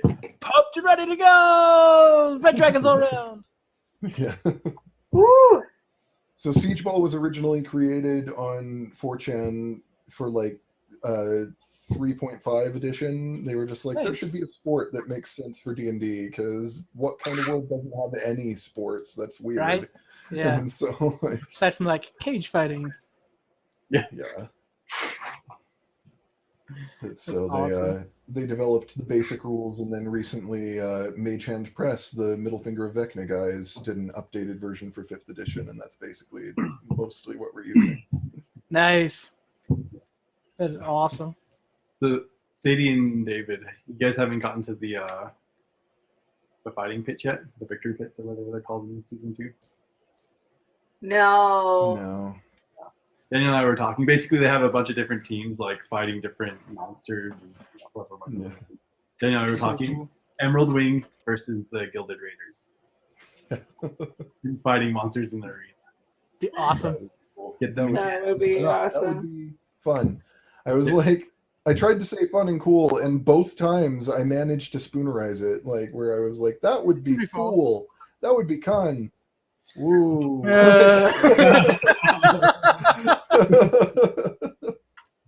Careful what you say there. Yeah, I was just like, I speak English, I swear. Come on, English. Come on. Just say Not what I gonna need you to say. English. English Yeah. is one of my languages. The other one is gibberish. So excited for this. It's so much fun. Yeah, Good old it'll be fun to Roy. have just like siege ball options as like little side quests and stuff. Like, hey, there's a Siege Ball game going on. Let's do it! Yeah. I don't even care how much I make. I just want to play. Yeah. That's awesome. And it'll be fun to play like siege ball in some of the rougher places where it's more acceptable to like just attack your Beat the crap out of each other. Stuff Yeah. Okay, that guy right there. Oh no. Okay, ready, go. And see. Wherever. Yeah. Just like I pick up one of my opponents and I throw them into the ball, which deals enough damage to the ball to hit it into the tower. Yeah. Throw the guy to pass it to the teammate 5 feet away. Yeah. Boom. Thanks, buddy. No problem. Oh, I'm so excited for this. Well, Great. we better go get some drinks and go to bed because we have a big day tomorrow. I think I need a red dragon before I fall asleep. Kajazat, can I just have some cocoa, please? Of course. Yeah, part of the reason that I wanted to do this was just like I feel like we need something that we don't need to think about too hard. Yeah. I love it. It's great. Just run up and play some siege ball. Woot. Smash the ball.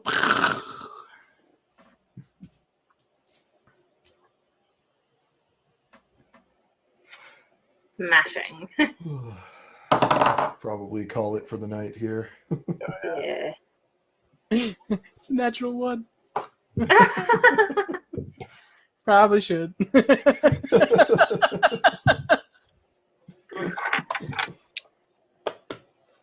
Awesome. That was fun. That was awesome. Woo. Now we get to deal with a jailbreak tomorrow. That'll be fun too. I mean, next week. Yeah. Tomorrow. In game. That'd be good. So far I away. wish we could do it tomorrow. Yeah. I'd be down. We're busy Friday, but technically Saturday we might be open. Depends on That's what short time on notice, Saturday, yeah. because But we honestly my quite have, sisters. we quite honestly have a lot to get ready for the baby coming. Yeah. Yeah. Yeah. All right, I'm gonna send Craig away. Goodbye. Bye, Craig. Bye, Craig.